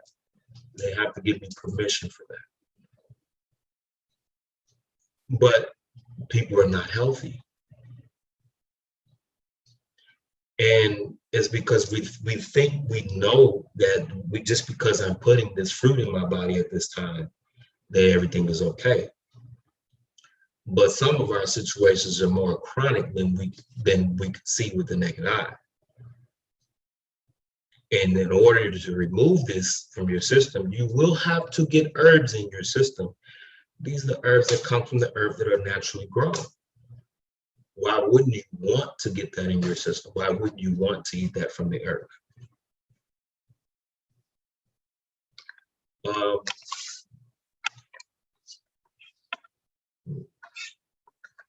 Let me show you all this shit. So y'all guys can go through that site.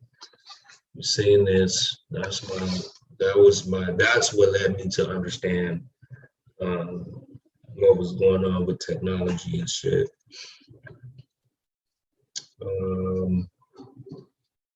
That's this video here. Let's go to my screen share. We're just gonna share just her. I get some other things going. Now, this evening, I'm going to talk with you about mobile devices and health. What do we know? What don't we know? And what do we do in the meantime? Just for those of you who may not know, I've been around a long time, and I've been in science a long time. And quite frankly, I went to the U.S. National Academy of Sciences. And not to say that scientists are arrogant or anything, but when I first heard that there might be a problem with cell phones, I did not believe it, because I figured that if there were a problem, I would know about it. I didn't believe in it. And I think that's the attitude of many scientists when they first hear about this issue. But then my first grandchild was born, and I became very interested in what we really know about the developing brain. I had previously worked for the CDC on the Lead Advisory Committee. And I have a I'm grandchild. keenly aware that the rapidly growing brain of the embryo, the fetus, and the newborn is one of the most phenomenal things we have in the living world. It more than doubles in growth in the first year of life. We go to great lengths to protect the developing brain. It's not at all myelinated. Myelin is a protective fatty sheath that grows around neurons. The young brain is exquisite and vulnerable. With that in mind, when my first grandson was able to find a cell phone and turn it on at age 9 months, like every grandparent, I was very proud of this brilliant little baby. He literally could find a phone and turn it on when it was off and find a game to play. So I began to look at this more and more seriously, and the more I looked, the more concerned I became. And I realized that a lot of what I thought I knew as a scientist was wrong. In tonight's presentation, because you are a law school, and I'm very fortunate to be here to talk with you about some of the legal issues, I'm going to focus on current laws and customs, as well as what do we know about who is at risk, what's the problem, what's the evidence on sperm damage, pregnancy, and honeybees, what are some business opportunities that come about from this, and finally, what are the global policy responses that are happening now? Now, the first thing you have to realize is that every single one of the world's almost 7 billion phones today has been tested with standards that are almost 20 years old. Would you like to fly in an airplane with safety standards that are 20 years old? Or drive a car that apply to 20-year-old safety standards? But we are, in fact, using those standards for all of the phones today. Those are based on a 220-pound male with almost a 12-pound head. He didn't talk a lot, 6 minutes, average call. And none of this considers anything except how to avoid heating the brain. There's no consideration that there are effects that have nothing to do with heat, some of which I'm going to show you this evening. Now, one of the most important things to think about from a policy point of view is that the world's secondary insurance market does not cover health damages from wireless devices. The telecom industry is the world's largest right now, and they self-insure, and they can afford to. But secondary insurers for more than 10 years have not covered health damages from wireless devices. And at the end of my talk, I'm going to show you some of the 10K forms that are now filed by companies to their shareholders, explaining what their current understanding of their own liabilities are. But here's a big one. Swiss Re said in 2014 that the risk from dangers linked to EMF is comparable to the risk from asbestos or mad cow disease. Now, if we talk about the spectrum for electromagnetic radiation, it goes all the way from the things that turn on these light switches here to cosmic and X-rays that are completely invisible and we know are quite harmful. There's no question about it. The term microwave is actually not a scientific word. In fact, I'll tell you how it's coined. In the 1970s, microwave ovens were invented, but they weren't called microwave ovens. They were called radar ranges, because the guys that invented them thought it was pretty cool to cook with radar. Well, they didn't exactly fly off the shelves when they were first marketed. And so they figured they needed a more feminine term than radar range. And that's how they came up with the term microwave oven. Sounds kind of pleasant, doesn't it? Mm-hmm. Well, the microwave spectrum includes that for the oven, as well as the cell phone, the mobile phone, the baby monitor, the garage door opener. I actually missed that when she first started. I missed that part. They was called radar range. Wow. No wonder why Germans don't keep these in their house. No wonder why they don't even have those. Huh. Wow. Weapons, huh? Okay. The difference in all of those devices is their power. The microwave oven uses about 1,000 watts of power. The cell phone uses less than 1. And it was believed by many physicists that the cell phone radiation was too weak in power to have any biological effect. That turns out to have been a mistaken belief. And it turns out the most important thing we need to know about this radiation is that cell phones are not continuous signals. They are erratic. Kind of signaling over thousands of minutes, over many months, over many years for our children and the rest of us has biological effects. We think that it weakens membranes, it increases heat shock proteins, it increases reactive oxygen species. These are things that we know are markers of risk and damage, biochemical indications that there is a risk developing, an inflammation, if you will. These are things that that develop in response to sense that the body is being attacked in some way and needs to defend itself or repair itself. So cell phones emit pulsed radiation. And just to give you some idea what that looks like, this is an image from my colleagues in Greece, and it shows you that the pulse signal, and you can see that there's frequency, there's amplitude, and we think very important is the amount of information content on these signals. All of these variables are important.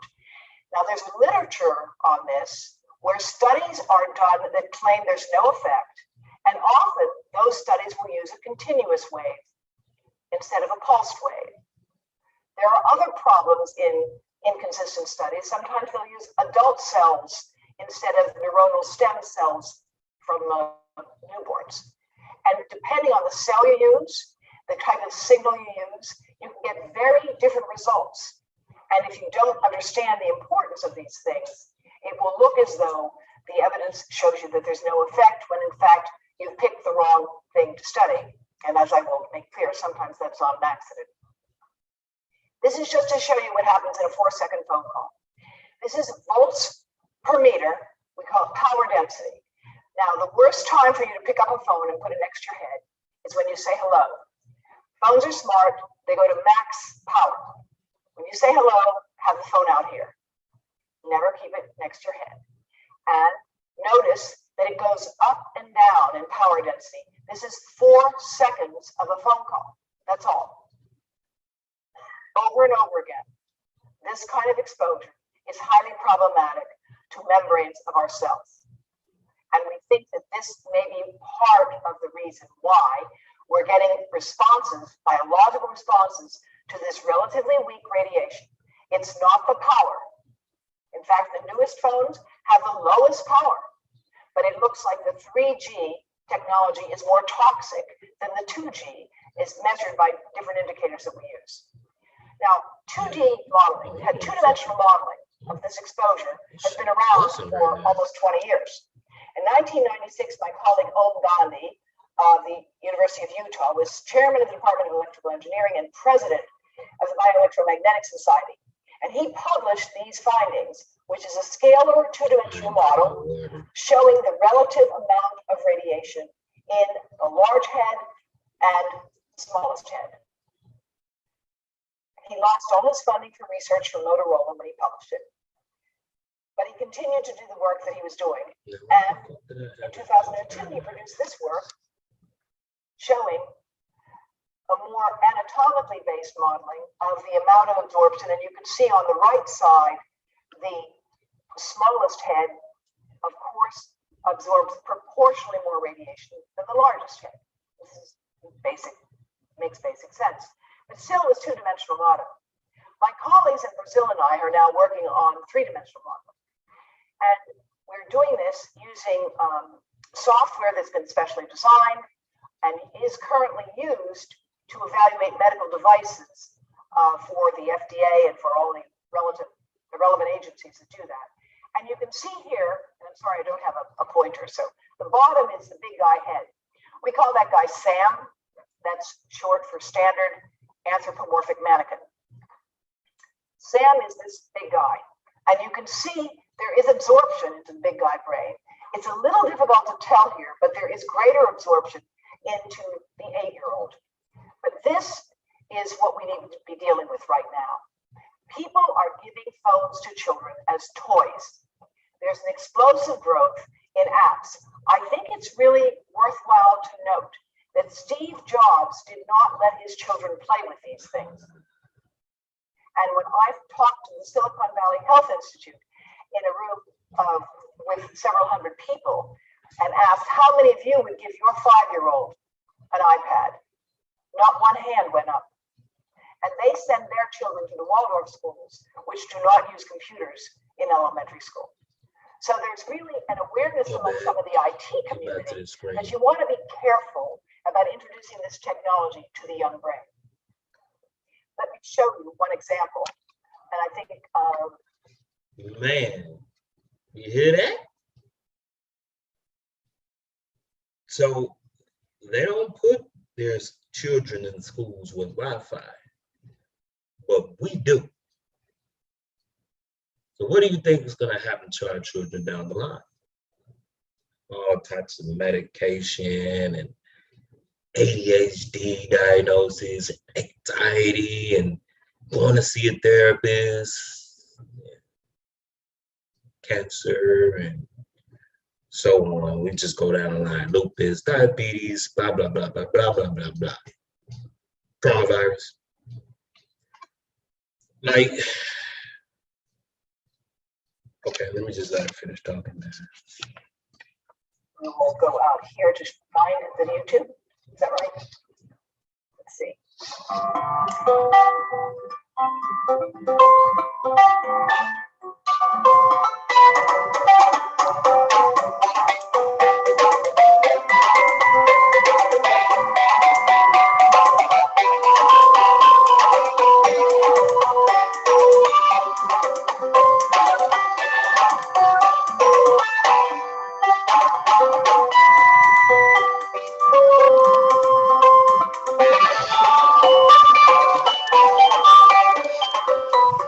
Glad you have a sense of humor. It helps in this field. It goes a long way because some of the things that happen are not funny at all. And this is a true story. I talked to another grandmother whose grandchild will not go to the potty without the iPad. There is an iPotty, and it comes with apps to teach the child how to use the potty.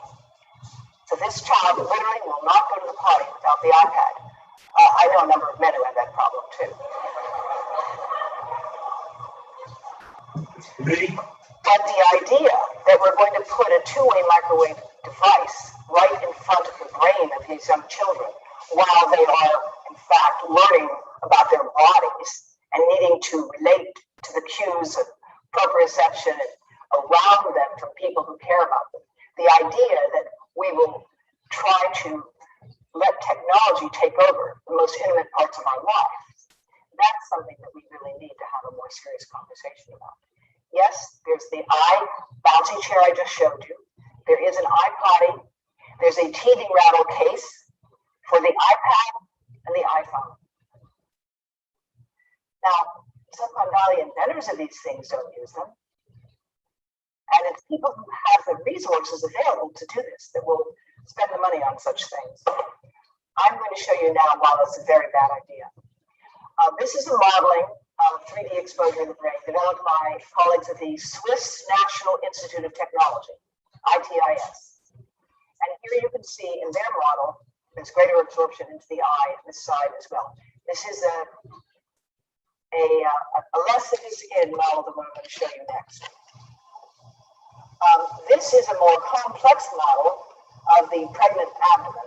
And the highest exposure to the child's brain and spinal cord occurs in the latest part of pregnancy because the microwave radiation gets directly through the skin.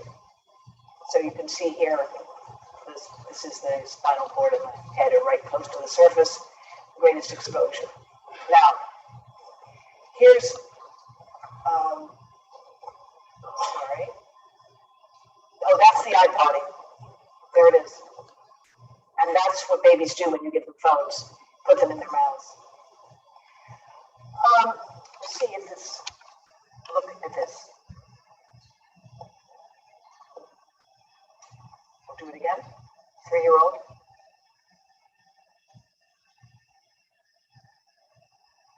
This is new modeling that we've just completed, done with the Federal University of Brazil in Porto Alegre. And let's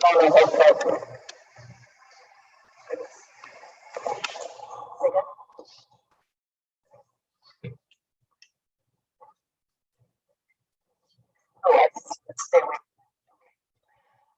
This is a 3-year-old, and I want you to look at the brain. You see, of course, the highest exposure here. The eyes, it gets almost all the way through, right? And this is a 34-year-old. And the exposure is highest just in the cheek, the eye, the ear, but relatively less exposure into the head. Now, this modeling has never before been done. When we first started out to do this work 4 years ago, I asked my colleagues if it could be done, because we had 1 millimeter voxels and we had really important programming issues and software to deal with. And they said to me, why would anybody want to model exposure into a child's head? That was 4 years ago. Unfortunately, I think you all know now why we need to do this. Because people are assuming everything's fine until we have evidence that we're in the middle of a disaster. And we can't afford to continue to carry out public policy based on the demand for proof of human harm before taking steps to prevent harm from unfolding. So now I'm going to share with you some experimental studies of wireless radiation in pregnancy, and I'm going to give you a summary of a few studies from which there are many others produced by the laboratory of Gazi University, the Laboratory of Biophysics. And I want to say Turkey has very sophisticated research in this field because as a NATO country, they also live and die by radar. And so that's why they've had a long-standing tradition of doing research in biophysics, unlike many other countries where research in this field has been very limited and with very limited financial support. This is a study where they exposed the rabbits during pregnancy to GSM, that's the current types of phones most of you use, radiation for 15 minutes a day for 7 days. It's not a lot of exposure, but it's about a third of the pregnancy. And the control groups are here. Now, this is a measure of DNA damage called 8-hydroxy-1 adducts, but basically, it's important to understand we all get DNA damage all the time. We all get cancer in some sense all the time, but the cells don't proliferate because we have repair. We drink green tea. We eat things containing other antioxidants. We sleep in the dark. And all of those things help to repair damage naturally. So you will have DNA damage from being alive. Oxygen and sunlight, for example, cause them. Right. But what you see here is the control groups have half as much DNA damage almost as the exposed. And so you get significantly greater DNA damage with a little bit of exposure during pregnancy. And I'm showing you this one study, and there are many others. This is, again, the measure of liver malaldehyde. And here you see the control groups, another measure of DNA damage, and significantly more damage here. And I should point out that this is not a zero scale, so it's not that it's really double. This here, the difference here is more like about 30% between the controls and the exposed in terms of DNA damage.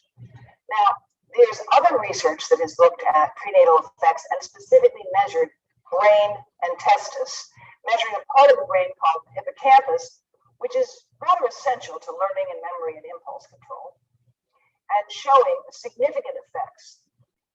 This was published in the journal Brain Research, showing effects on the dentate gyrus of rats after exposure to 900 megahertz for 60 minutes a day throughout gestation, which is 21 days for rodent. So an hour a day for 21 days for rodents produce significant evidence of damage in their brains. Here you see the exposed, and here you see the controls. And you see fewer cells, and they are more irregular. Since this is not a medical audience, I'm not going to make more comments on this, but the fact of the matter is there's stereological analysis that can show you where the cells should form and how they should form.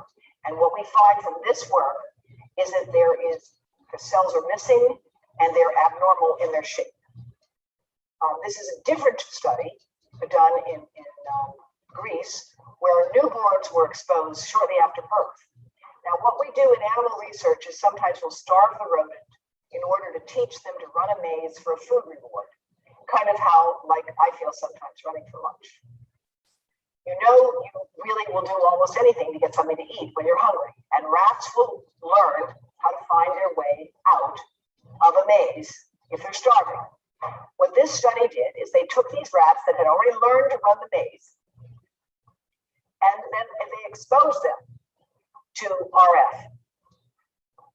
And they found that the ones that were exposed took 3 times as long to find their way to food. And they made twice as many errors. More errors and longer to get to food. Now, it's interesting about this. A study was just published today on memory in adolescence from the Swiss research group. I didn't have time to put it in this lecture. And they followed a group of adolescents prospectively, which is rather important, and looked at their cell phone use reported and found significant effects on their memory of the kids who were the heaviest cell phone users over time. And this is, of course, a very important finding. It's consistent with the animal research. And lest you think this is only animals and it can't be relevant to us, I want you to think about something. Every drug you've ever taken has been tested in an animal. That's what we do. We test drugs in animals. We see how they respond. And then we go on to test them in people. So if you can use animals to test drugs, you ought to be able to use animals to test the way they respond to environmental factors. And yet we often hear when we have these kinds of results, well, that's rats and rodents, doesn't really apply to us. But in fact, we differ from rodents in our genome by maybe 1%. That's what we now know. Now, I'm going to show you some experimental studies on mobile phone exposed to sperm. And again, these studies have often just taken samples of sperm from healthy men, and one test tube gets exposed to cell phone radiation and one does not. Now, normally sperm are going to die. They're not meant to live in a test tube. But look at these results. This is from Sir John Aitken, the Newcastle laureate professor. And what he has shown here, this is the count of sperm. How vital are they? How well can they swim? How mobile are they? We measure, there are detailed scales for measuring these characteristics of sperm. Now, to make one healthy baby, you need ideally 500 million sperm. Sperm count is falling all over the world today, long before mobile phones were used. There are many different causes of this decline. One may well be some pesticides and chemicals, endocrine disruptors, xenoestrogens, other things. But one of the factors contributing to the current reduction in sperm count certainly could be mobile phone radiation. And the reason we can say that is that this work shows that there's 3 times more DNA damage, seen here in the bottom. This is DNA damage in exposed sperm than in controls. Why do you need 500 million sperm to make one healthy baby? Because sperm don't know how to ask for directions. Actually, they do have a tough job. They've got to swim the equivalent of from Los Angeles to Hawaii. Really, it's a hard job, and you need the healthiest to survive, to succeed, and that's quite a challenge. So we need to understand what's going on here.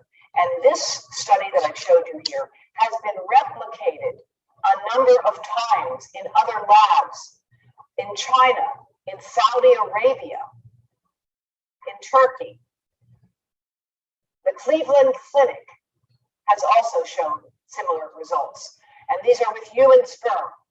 So the idea that you only have one-off study on this issue, and we can therefore, the rest should be dismissed, is, of course, makes no sense. This is a literature that really needs to be taken into account.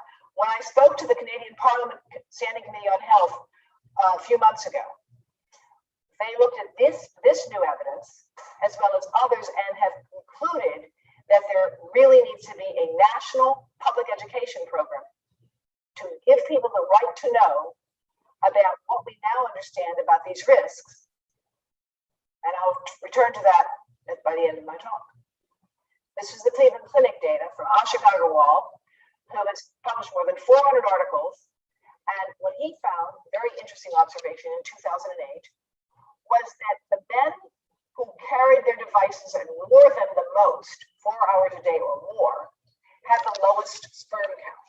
Here you see, sorry, this is the lower sperm count. Those who reported relatively no use had the highest sperm count. And these were men who came to the Cleveland Clinic for fertility problems.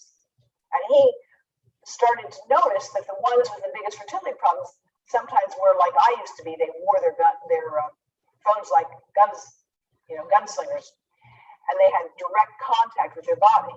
Big with these facts. devices. Now, Yale University has contributed to some other important animal studies, also consistent with the work that's been previously produced in Turkey and recently replicated. They looked at prenatally exposed mice in terms of behavior. Now, for behavior of rodents, we have standard scales. We measure anxiety, we measure fear, we measure levels of activity, we measure appropriate mating behavior. And these are standard ways to measure animals. Anybody here an animal researcher? Right, so, all right. Well, I will explain that this particular study, which was published in a Nature publication, Scientific Reports, actually looked at a GSM phone mounted at the water bottom of a cage. So that's not a lot of exposure because distance was kept. And Dr. Taylor, who was the lead author on this, told me that it was weird because the animals, although the lab techs were not supposed to know which cages had exposure and which cages had a sham phone, the animals clearly liked to hang out around the phones that were on. They were attracted to it. Now we know that they actually bind with the opioid receptors, right? Heroin binds the opioid receptors. Other things that may be good for us do as well. The pleasure center of the brain can be triggered by this. What he found was that if you looked at pregnant mice and controls throughout gestation, which is 21 days, significant effects on memory, hyperactivity, and anxiety.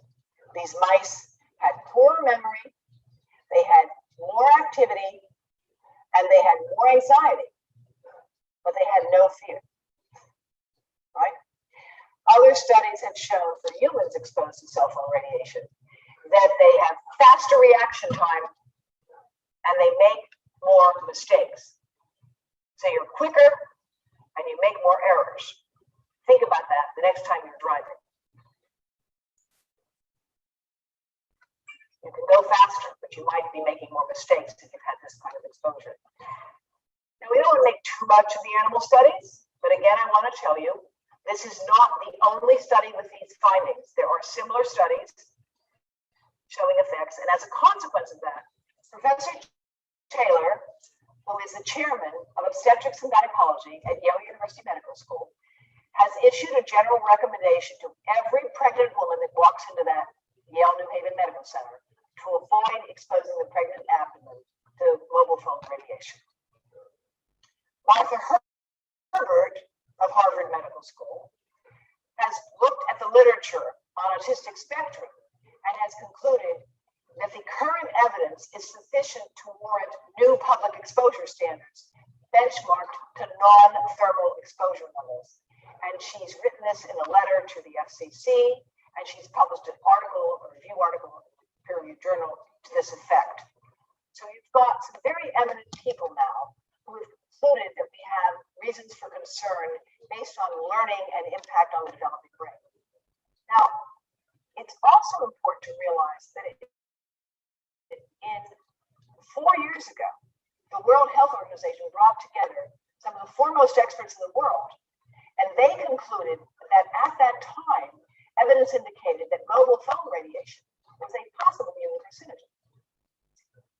The working group, when it released its report, the director of the IARC, the International Agency for Research on Cancer, said, it's important that additional research be conducted, but pending such information, it's important to take pragmatic measures to reduce exposure, such as hand-free devices or texting.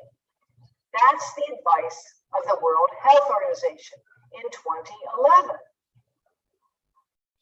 I have published an article since then with colleagues who are, as I have been, an advisor to the World Health Organization. And we have concluded that the current evidence says that cell phone radiation is a human carcinogen, a probable human carcinogen, and not just a possible human carcinogen. Okay, so how many possible or probable carcinogens do you think children should be playing with? DDT, lead, engine exhaust, Maybe they should get a shot of whiskey occasionally. All those things we know to be hazardous. We would never give our children something that might cause cancer, except that we are giving millions of children around the world today access to devices that may increase their cancer risk. Now, the cancer risk is highly problematic because it takes a long time to be sure of the cancer. When I was at the US National Academy of Sciences, one of the first projects we worked on was passive smoke in airplanes. Some of you are not old enough to know that you used to be able to smoke on airplanes. And it was not very pleasant. And we did the research to show that in the course of an 8-hour flight, the amount of smoke on an airplane in the smoking section and the non-smoking section became identical, as measured as ultrafine particulate air pollution. It didn't take long to do the study, but it took 4 years to publish it. 4 years. And that's the world in which we live right now. That was tobacco. Now on mobile phone radiation and brain cancer, the International Agency for Research on Cancer completed their study in 2005.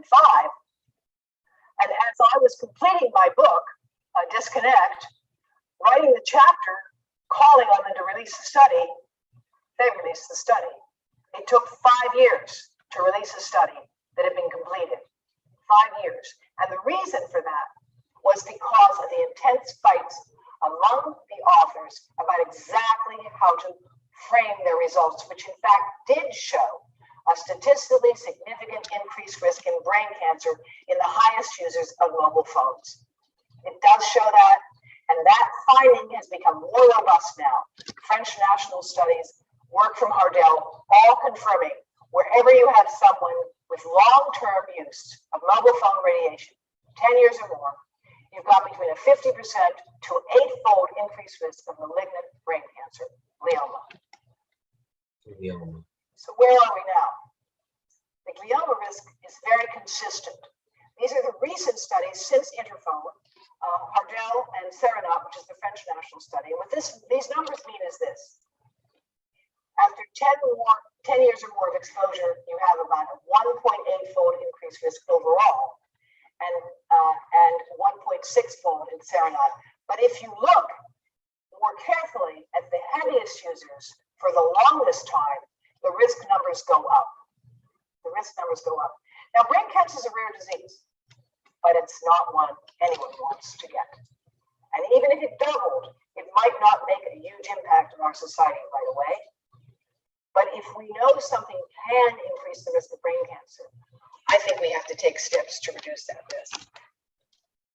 I'm often asked, why don't we have an increased risk of brain cancer today?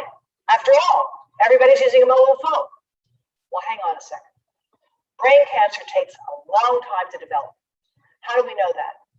When the bombs fell at the end of World War II, the survivors were followed, and there's still some of them alive now, to see what kinds of cancers they developed. There was no increase in brain cancer in those survivors until 40 years had passed. 40 years. That's the latency for brain cancer in a general population. Your use of cell phones today is radically different than it was 3 years ago. You get free call time, unlimited calls. You didn't have unlimited calls 5 years ago. So your use of phones is radically changed. And you're looking for an effect of brain cancer? That's the wrong question to ask in the general population. It's not going to show up in the general population for many years. But what we do know, if you try to study it with a case control design where you take people who have brain cancer, who are socioeconomically similar to others who do not have the disease, and you study them in great detail, which is what the Interphone study did and other studies have done, you find no increase in brain cancer when you do that kind of work. No increase at all. If you have average exposures of 6 years, 7 years, which most studies published did have. But if you take a look at every well-designed case control study with heaviest exposures, they all find that after 10 years of heavy exposure, you get a significant increase in brain cancer. And you want to wait to get more data? If every study is showing you this, and then what Hardell has done is got a few people with 25 years of exposure, and yes, they were exposed to the older technologies, and yes, the older technologies were hotter and did have potentially more damaging conditions. But the fact of the matter is, we are seeing this increase in brain cancer. And there's someone I'm going to introduce you here this evening who knows about it very well. Now I want to share with you some slides from my colleagues in India, from the Indian Council of Medical Research, where they are doing very detailed studies. India and Israel are two high-tech countries that are very actively studying this problem. Most other countries, including Australia and the United States, have almost no serious financial investment in studying the question of radiofrequency radiation and its impact on health. In fact, whatever money is spent to advance the technology and its spread, rather than to develop innovations in hardware and software to reduce exposure or evaluate its potential impact on the population. These are studies that they've done on the honeybee. Now, there are many different causes of colony collapse disorder, which is a worldwide phenomenon. As a result of it, people are sending trucks around with beehives to fertilize crops because there aren't enough honeybees. In the United States, they're doing this. In Australia, they're doing this as well. Among the factors that could account for the decline of honeybees, of course, are nicotinoid pesticides and other pesticides that have been identified as factors. But one of the factors could be mobile phone radiation. And we know that because studies have clarified dance patterns of bees. I'm not an expert in this. I'm relaying the data to my Indian colleagues. They have different kinds of dance, waggle, shacking, and the tremble, and they're all relevant to making honey. This one study took control hives and test hives, and after 10 days of exposure, all the workers returned to the control hives, and very few workers returned to the test hives, and the queen, who can't move because she's so big, was there with a few eggs, but the hives were no longer making honey. After 10 days and 10 minutes of cell phone radiation, worker bees did not return to test colonies. It's not just one study. I want to make this clear. There are other studies indicating this problem. Honeybees, Einstein once said, are essential to civilization. And we know that's true. This is certainly a very worrisome finding, and one that ought to make us think, this isn't just a question of whether or not we have an epidemic of brain cancer. This is a question of life on Earth, of all forms of life. So why do we have so many inconsistent results? We do. Why are there so many studies that find nothing? Well, first of all, as Seinfeld would say, it is complicated. It's truly complicated. There's many different cells that can be studied. You can take adult lymphocytes and neural stem cells, and they're not comparable, and you can do the same kinds of exposure and get very different results. You can get different exposures. You can have continuous waves versus pulsed exposures, and there are differences with frequencies. But frankly, we have to acknowledge that most of the research that's been done in this field has been sponsored by industry. And while I know good and honest people who work in industry, it's also the case that many people have shaded their results to suit those, or he who pays the piper calls the tune, or where you stand on an issue depends on where you sit and who bought your chair. And that's especially the case when it comes to this kind of research. We don't have enough of it, and what we do have is heavily influenced by the sources of funding that exist. That's why I've called for a 2 cents fee device, a 2 cents fee on every device, on every manufacturer, on every user, 5 years, that would in fact, given all the devices we have nowadays, generate the funds that we need for research and training. We desperately need to train people in this field, bioelectromagnetics, medicine and electromagnetics, electrical. And it would also create a major public education program that has been started in Israel and India, and I'm going to show you some of those in a moment. Here's what happened in France in 2010. They passed a law that bans advertising to young children and requires all cell phones to be sold with earpieces and labeling of the SAR on phones and restrictions and warnings to all users. That's France. That name Canadian SARS. Parliamentary Health Committee I testified before with Dr. Mark Herbert SARS. concluded that the current test system needs to be updated and the public Mobile needs to be educated. electromagnetic They radiation said that the modeling of syndrome total head absorption MERS. is inaccurate and it uses MERS. homogeneous liquid. Your brain is so complex, it doesn't have one kind of liquid in it, like the model currently uses.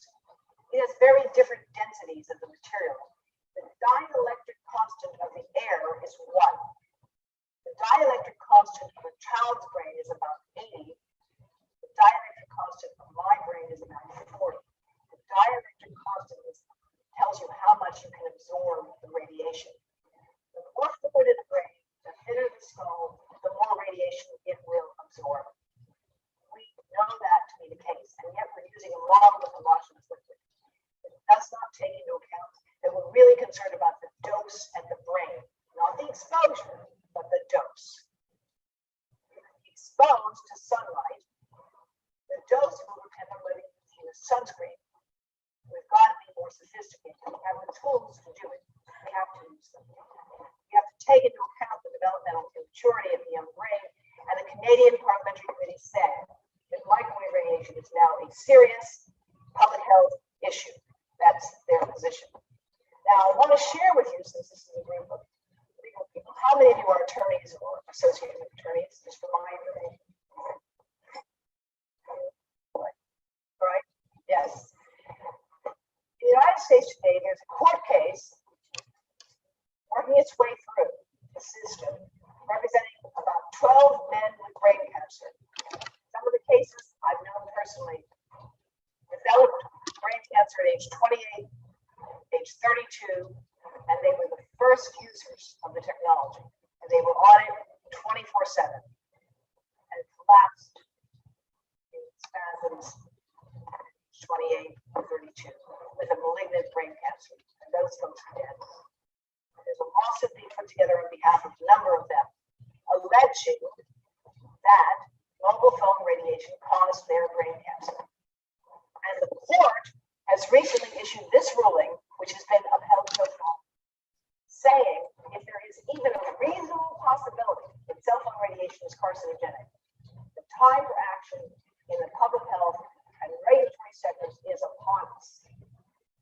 If the probability of carcinogenicity is low, but the magnitude of the potential harm is high, good public policy dictates the risk should not be ignored. Now, what's happened in California? The city of Berkeley, for more than 5 years, has been considering a right to know statute. How many of you have iPhones? Hands, please. Good, we're going to do a show and tell right now. Would you please take them out and put it on airplane mode? You'll understand why in a moment. And go to settings. And when you get there, get to settings, raise your hand so I'll know.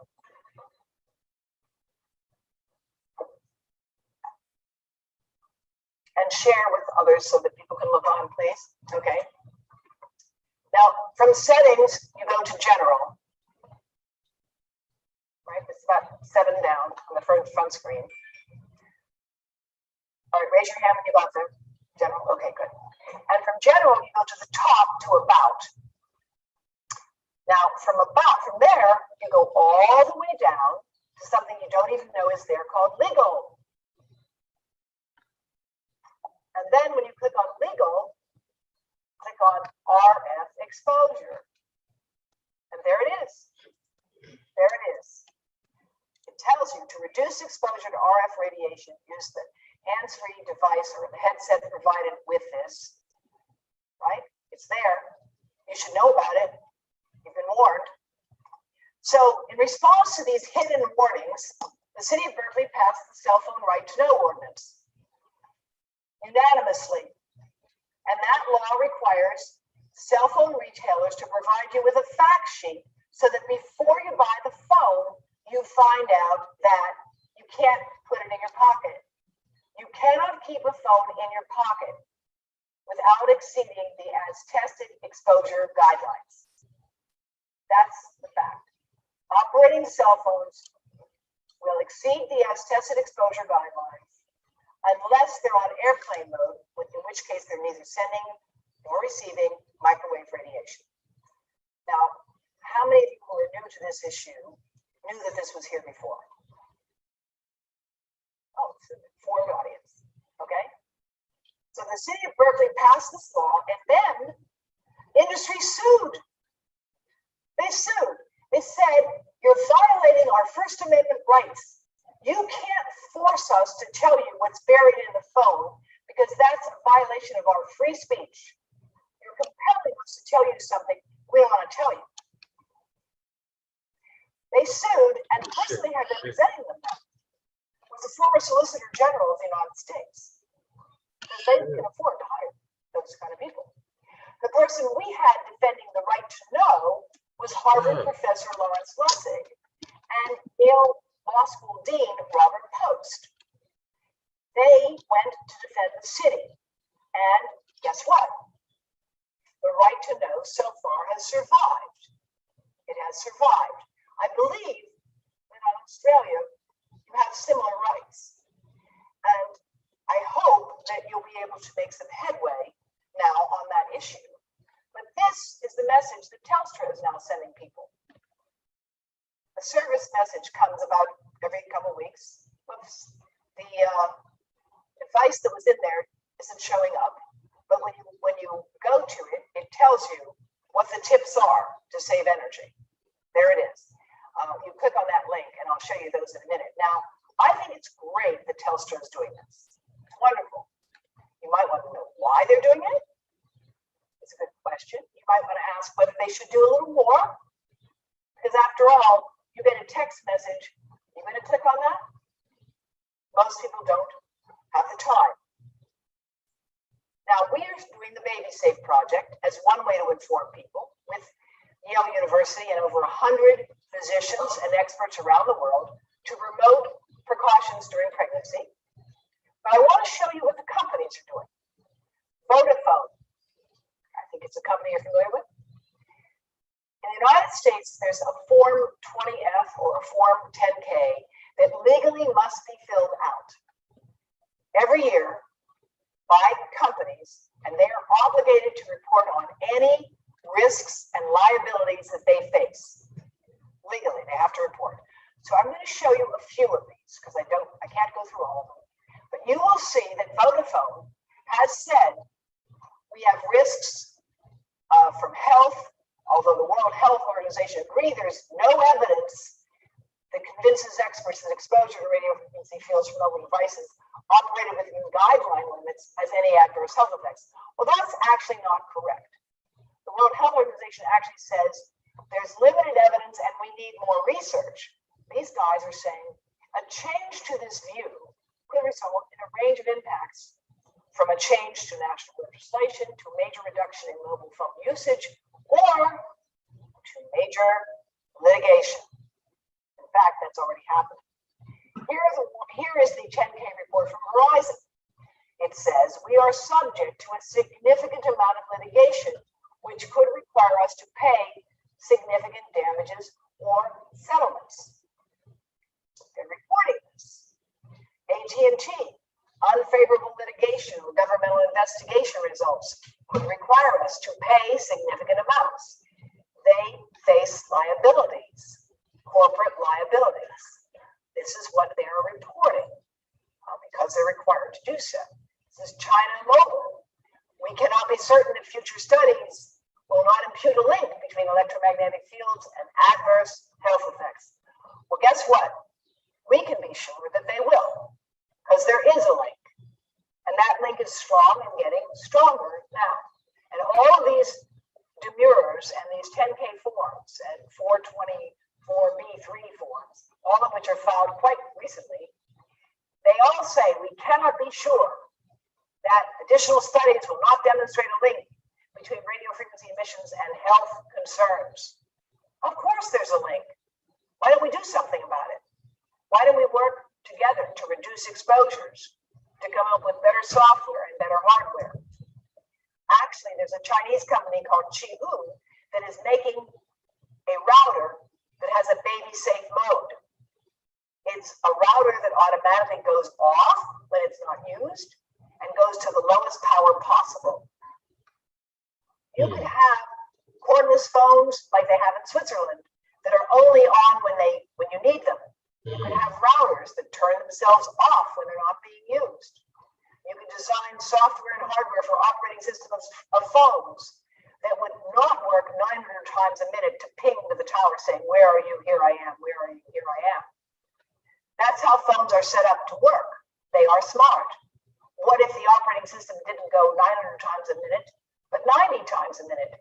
What would that do to your operating function? We have some engineers here. I'd like to ask them what they think would happen if we were to try to make that change. You could substantially reduce the demand on the network. Now, the American Tower Corporation says we do not maintain any significant insurance. That's where the rubber hits the road. And I won't go through any more of these. This is from South America, Telefonica. But they're all acknowledging that there's risk. There's a legal responsibility of these corporations to report to the Securities and Exchange Commission that they face risks because there may be risks associated with their products and their services. T-Mobile, the wireless handset emissions may interfere with various electronic medical devices. By the way, in the old days, they interfered with pacemakers and they caused deaths. Those were the old days, of course. And the solution to this, by the way, was very interesting. They fixed the pacemakers to have more insulation on the wires. Right. Now, this is what's happening in Oman. Yes, Oman. Graphic artists are designing ways to get messages to people. Here's one of them. It's a little busy, but it's a stop sign. It says prevention is better than cure. You betcha prevention is better than cure. Do you know what it costs to treat a brain cancer? Just in the first 2 years if the person survives? In the United States, it's more than $500,000 easily. And that's just the medical cost. It does not deal with the terrible human burden of this disease on the patient, on their family, and on the rest of us who have to deal with the consequences, which are far more than economic for anybody dealing with that kind of disease. So here's what Canada has done. They have a bill to reduce exposure, and they give practical advice. This is the Canadian Health Authorities. This is what they say.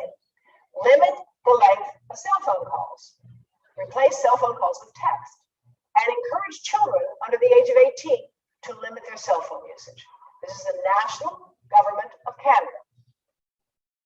And there's a bill that's been put forward in the Parliament to require information and awareness about the risks of cell phone radiation. Now, at this point, I think I'd like to stop my remarks, and I want to call on someone that's a great honor for me to invite up here. And I hope you understand what a rare privilege it is for me. They're going to go through a lot of questions and answers here. This is just pictures that I took last year. Towers on schools, churches, church, school, I believe, one or the other. Oh, who's that?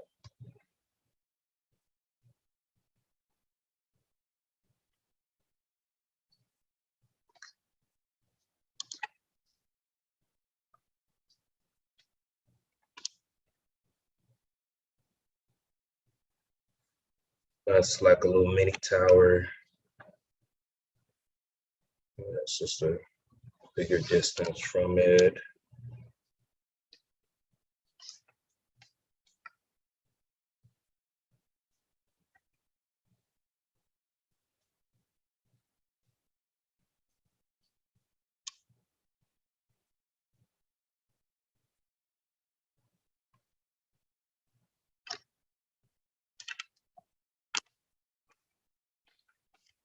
I'm just gonna kind of just finish up here. Another school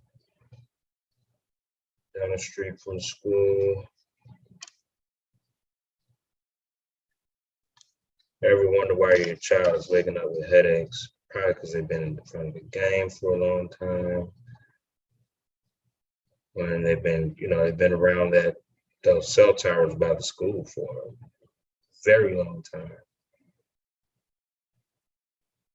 I got a shitload of pictures of cell towers by school. I'm just waiting on this thing to load up.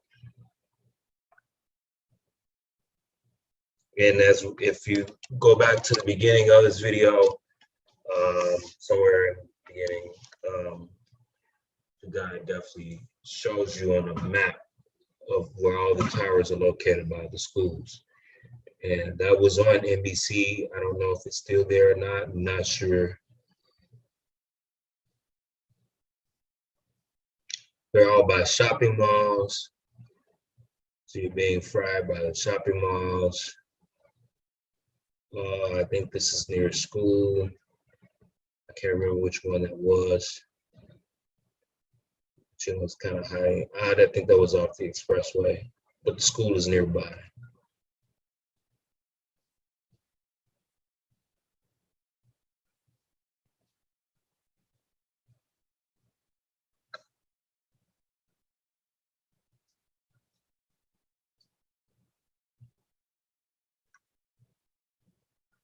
Damn, it's this shit. This shit is not even on there.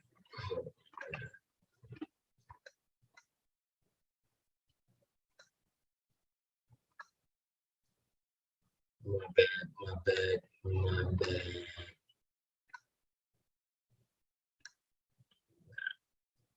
Okay.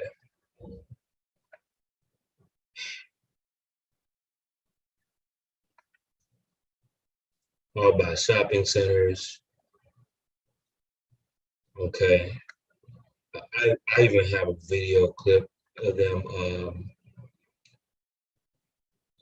Black Lives Matters was led to areas where there were cell towers, and when you don't know, and I just feel bad for some of those people there because they didn't know what was happening to them. Good friend of mine, cancer, down the street by 2 schools. I mean, not 2 schools, but by a school that has 2 cell towers. Come on.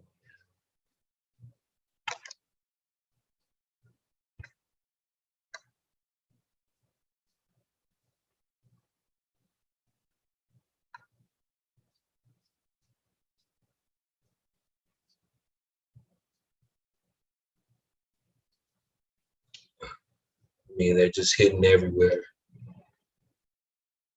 Definitely by the schools, though.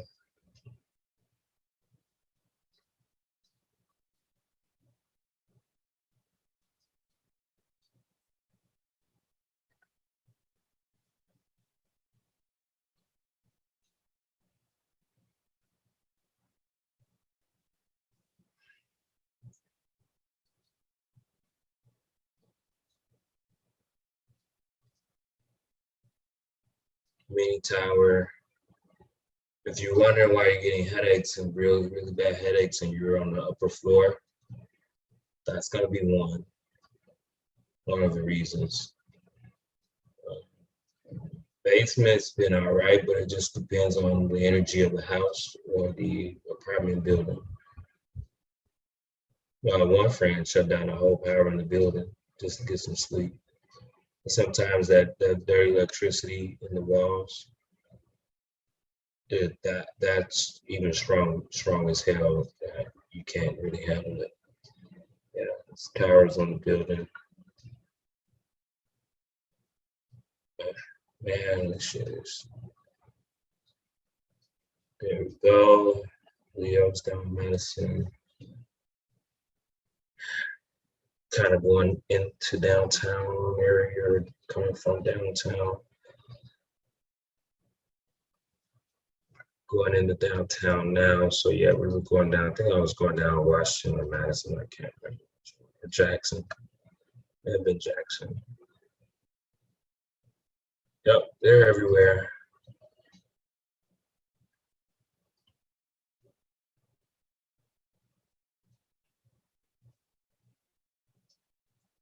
I got tons of fucking pictures of that shit, bro.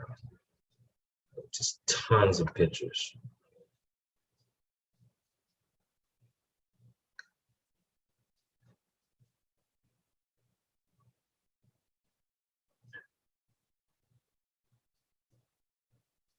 I wasn't supposed to be on this all day, but it's just is what it is. It's kind of freezing up a bit too.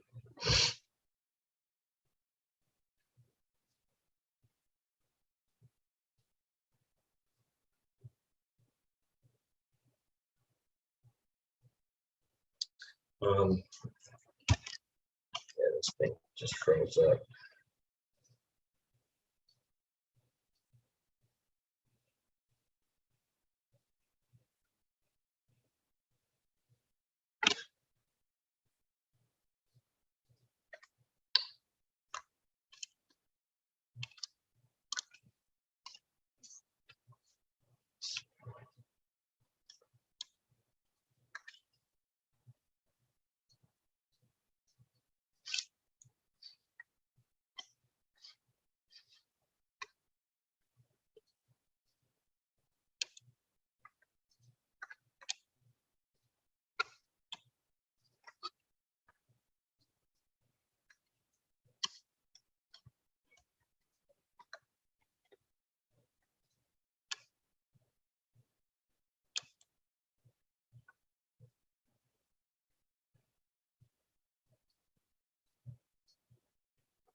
Yeah, I think that's it, because I can't get this other shit to act right.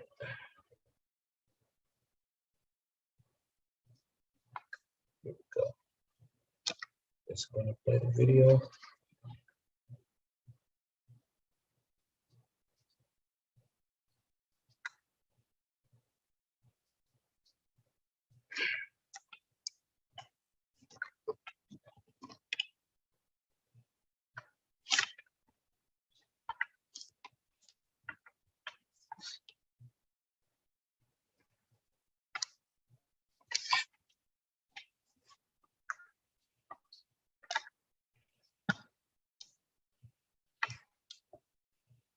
Man, what the fuck is this shit doing, man?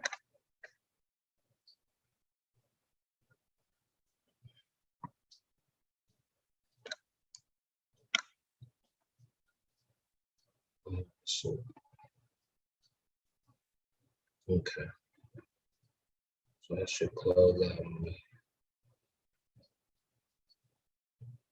See if I can get it back.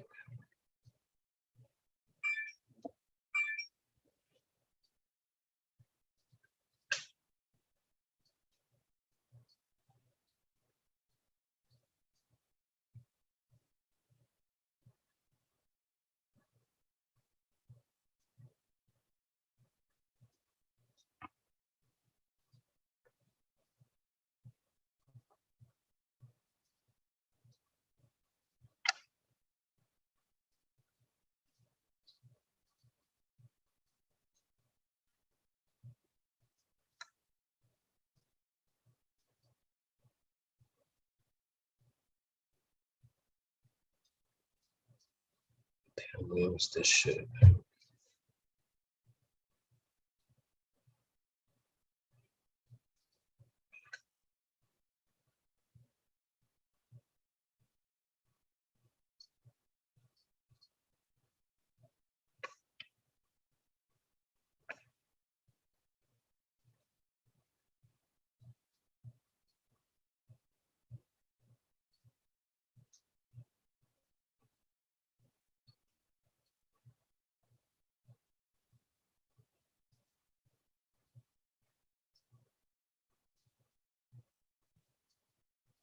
I'm just gonna play one other thing, if it'll let me.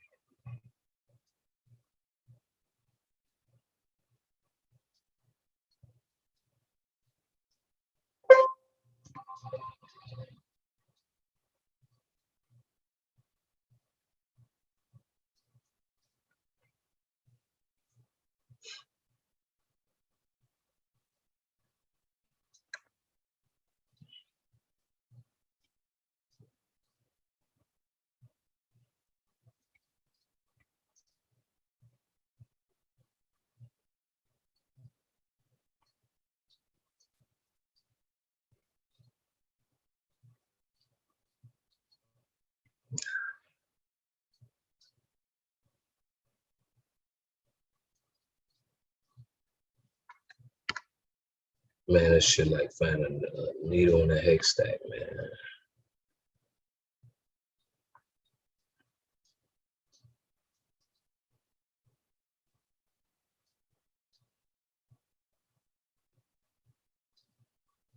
This will be the last one. This is definitely on the protest, so I wanted to show you guys this because I had it pulled up, but it wouldn't play.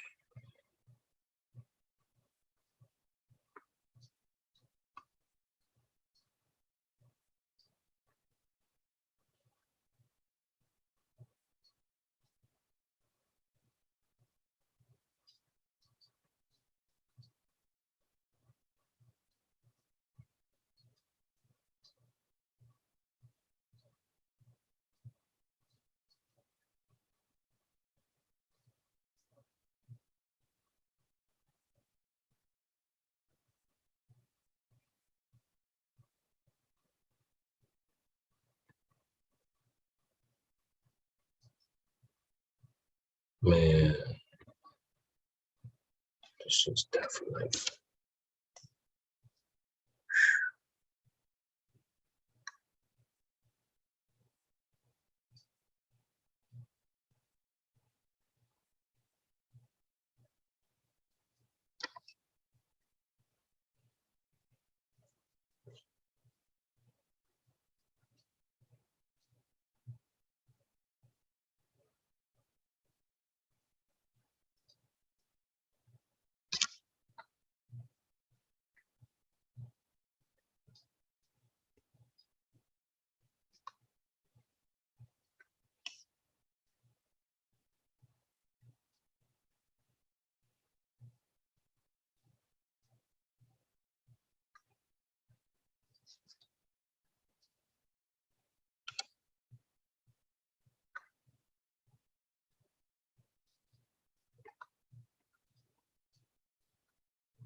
oh man, you gotta be kidding me. It showed this, but it won't show the other shit.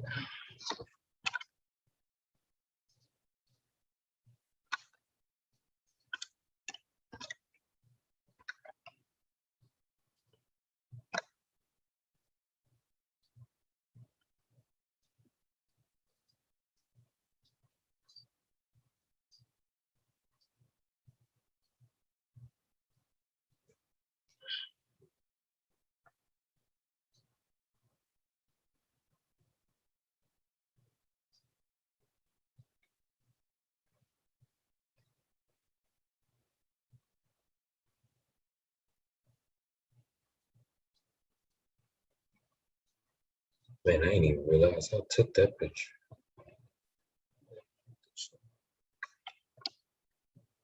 What's going on with you?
Yeah, this is the video. Oh, there we go. There you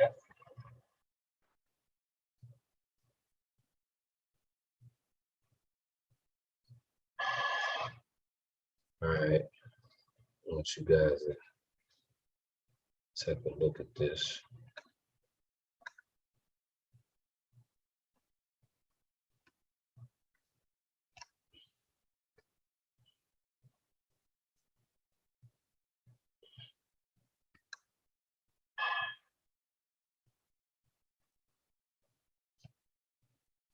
So as we see here, there's your cell tower right there in the back. It's behind that big long white building.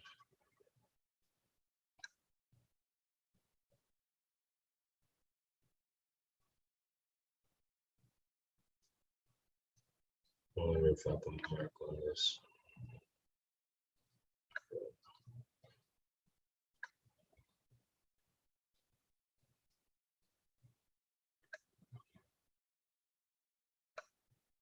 There's your cell tower right there.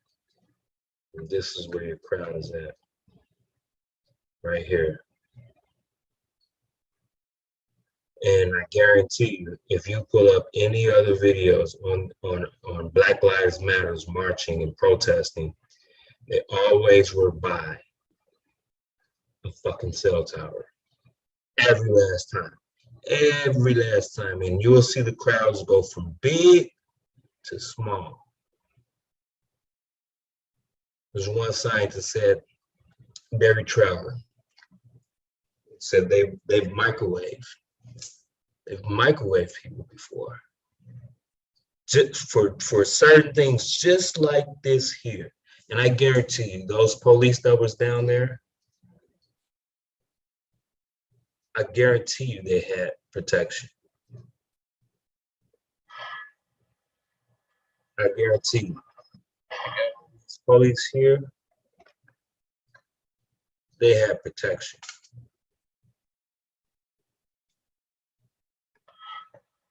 Oh, there we go. There you go.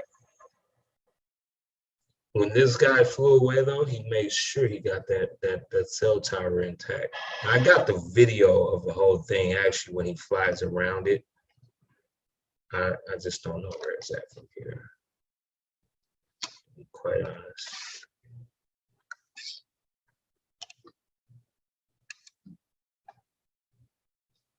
Let me see.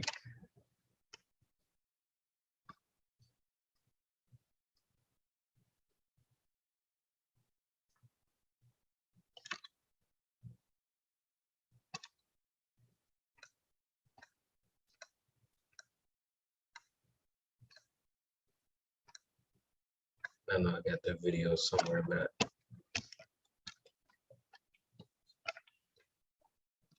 it's all good. I don't even need to see the shit. But you guys get the drift.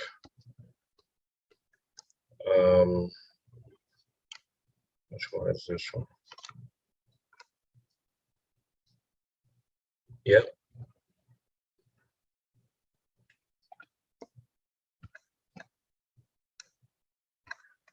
I'll make sure I show you guys this one.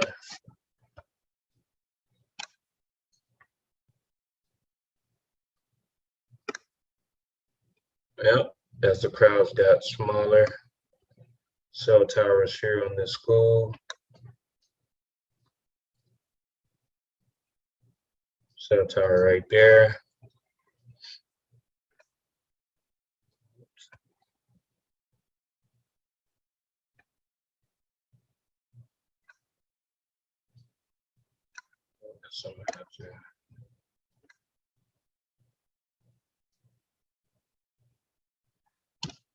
So yeah, they were basically neutralized.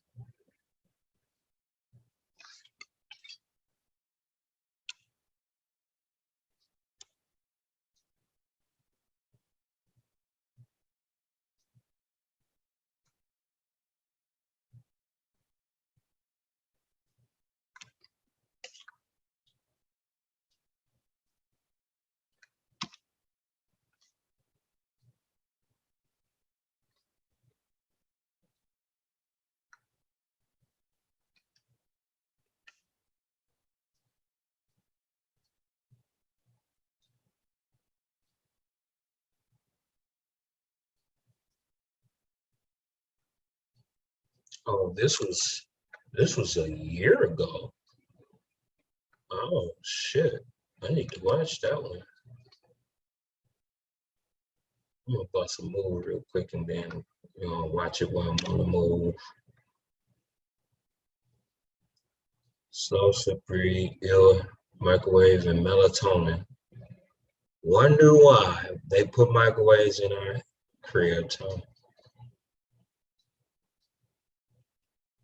I think they deleted his other video.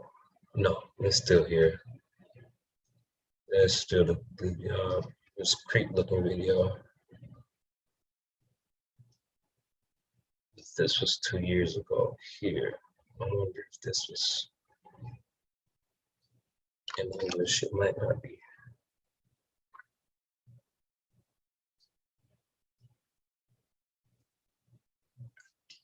I really would love to thank you for your time you gave to us. And what triggered your activities? What happened that you say, I need to do this?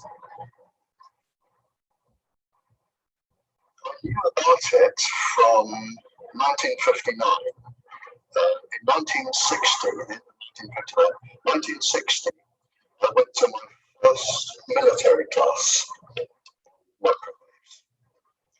And the very, very first lecture I went to, the military teacher said, if you want children, you want a healthy life, and you want to live to your retirement, do not expose yourself to low-level microwaves. And whenever we had to adjust the electronics or do something to the microwave equipment, it had to be turned off, the switch was padlocked, you gave the key to an officer, a senior officer, and then you could work on the equipment. It was that dangerous.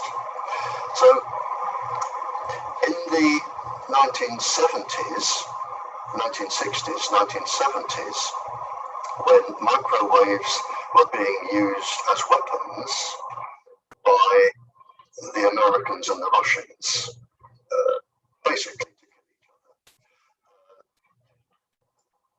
It surprised me.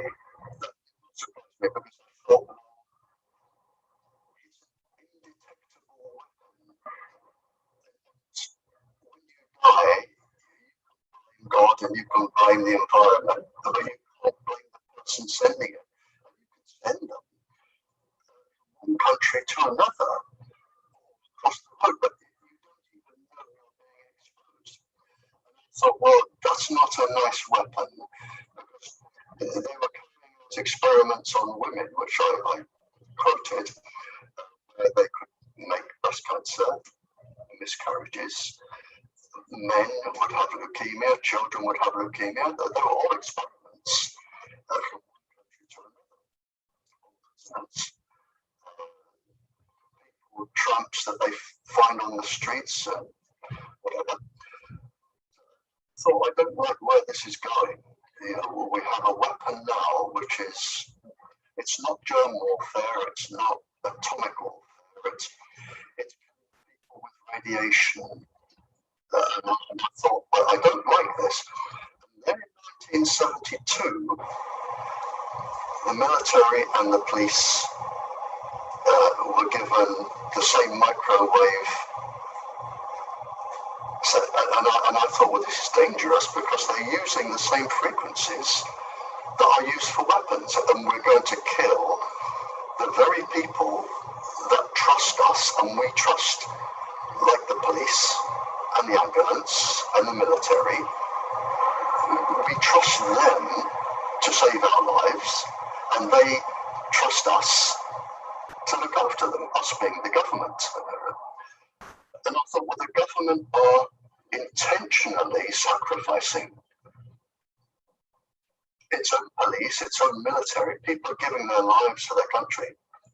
The government are intentionally giving them brain tumours, mostly, or breast cancer if they're women, just for the convenience, without telling them. If the government said, the same with Tetra, If the government said, right, you are going to be using this, there is a percentage of you that will develop this and this and this because you will be susceptible to the microwaves. If you choose to do this, sign the contract and here is your job and everything that goes with it. But they're not telling them, and that is what I object to. They are letting people, and it's in my Tetra report, confidential report, and my higher confidential report, they are letting people use the equipment. They are letting them develop cancer and die without telling them, without giving them the choice. That is what I object to.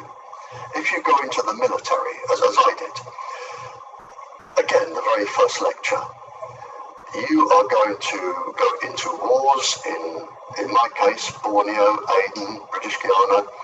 You are going to go into wars, people are going to try and kill you. That is your job. I was bomb disposal, people are going to try and blow you up. That is my job, I accept that. But when you don't tell people, that is what I objected to. So I started my objections there, purely because of the thousands of people that were going to die just as they reach pension. You know, they've worked for 40 years, 50 years, they're just going to get their old age pension, and then they have a long-standing brain tumour that can take 30 years to develop, and then they die just at the time they want to retire. And I just thought that was wrong. And then they came out with cell phones in 72, 73, 74, different people have different names, with cell phones, and we're now giving them to people and children.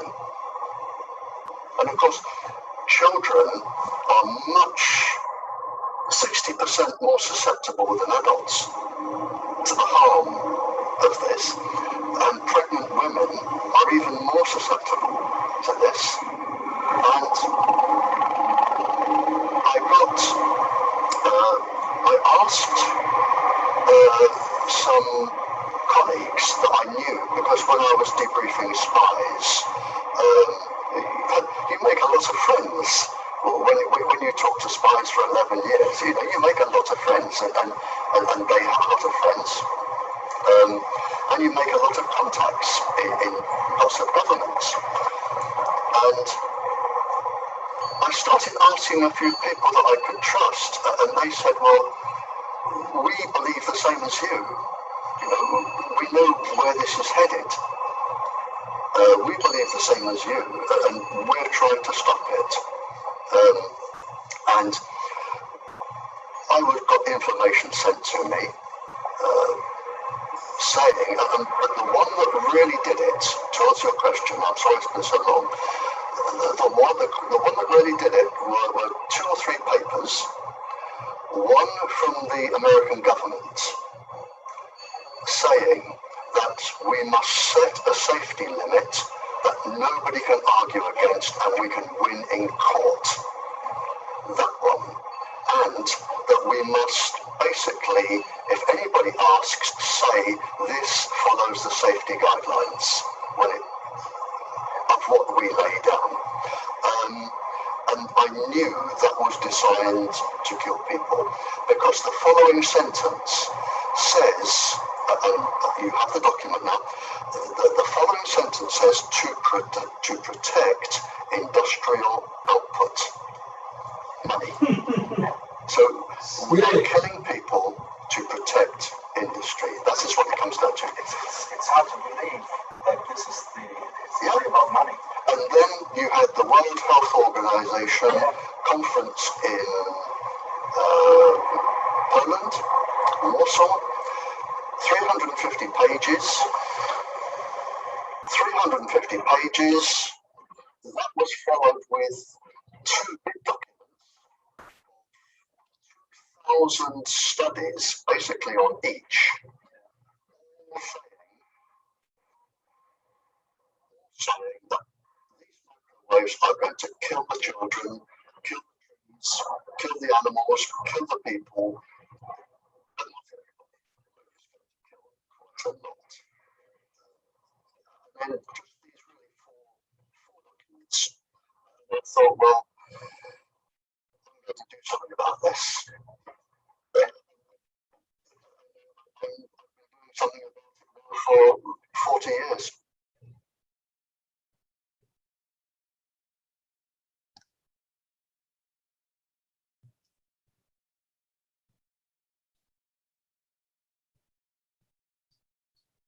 Here's a copy of the front piece.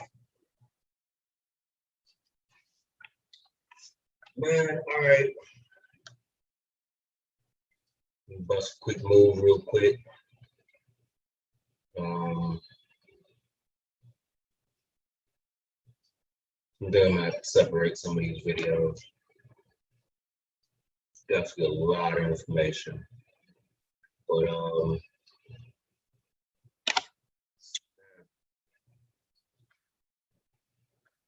this is really good information. We gotta get to work. We have to get on our shit. We gotta catch up with what's going on. Because if we don't catch up with it, then we're gonna fall behind even further than we already are behind. So man, what you think of Cap Song? Let's get out here and figure out what's going on, man. We don't have we do not have time to fuck around. Where is this at? This is where I go.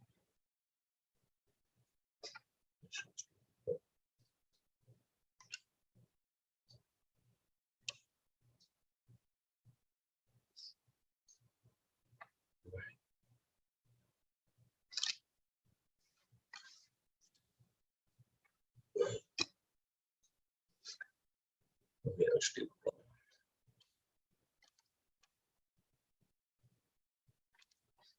Man, so I know that was a lot.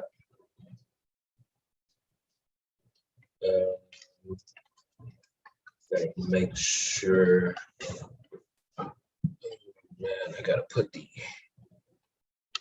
what's the name on here? The copyright.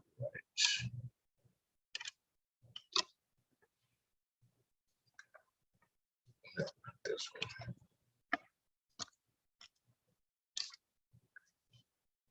Damn. I ain't have no copyright shit on here either. Oh, tweaking. Man, look at this crazy shit.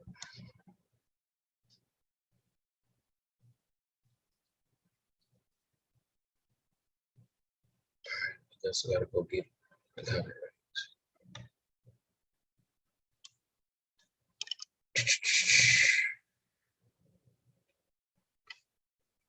I watched a lot of fucking videos, man.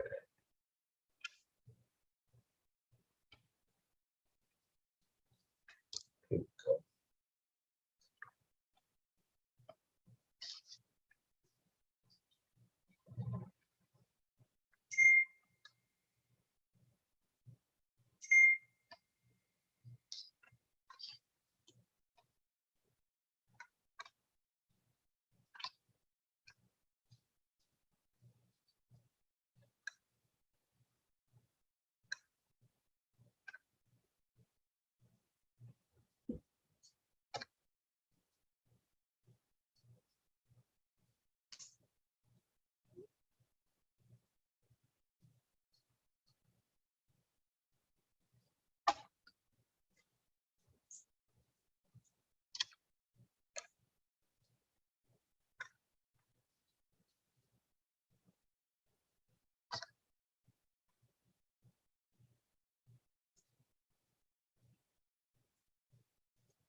Put the references that I have.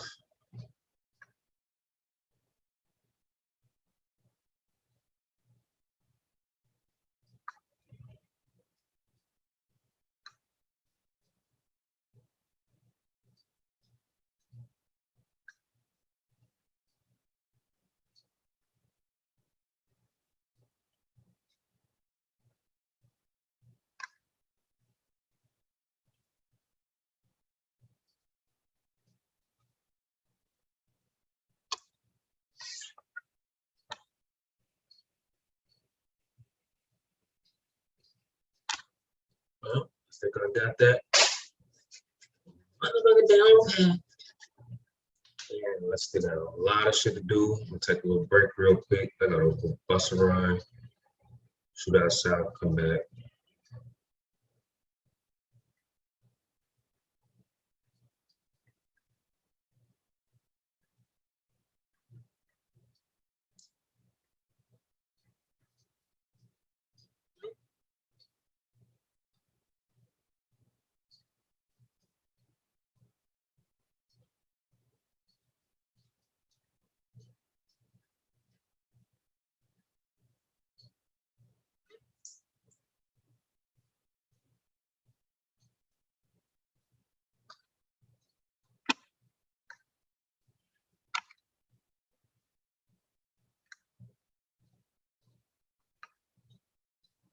Man, I gotta do subtitles. I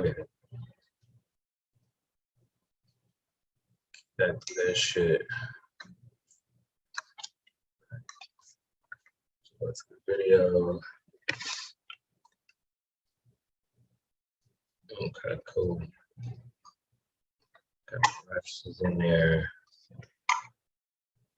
Height. Yeah, set. Subtitles. Oh shit, hold on. That's weak.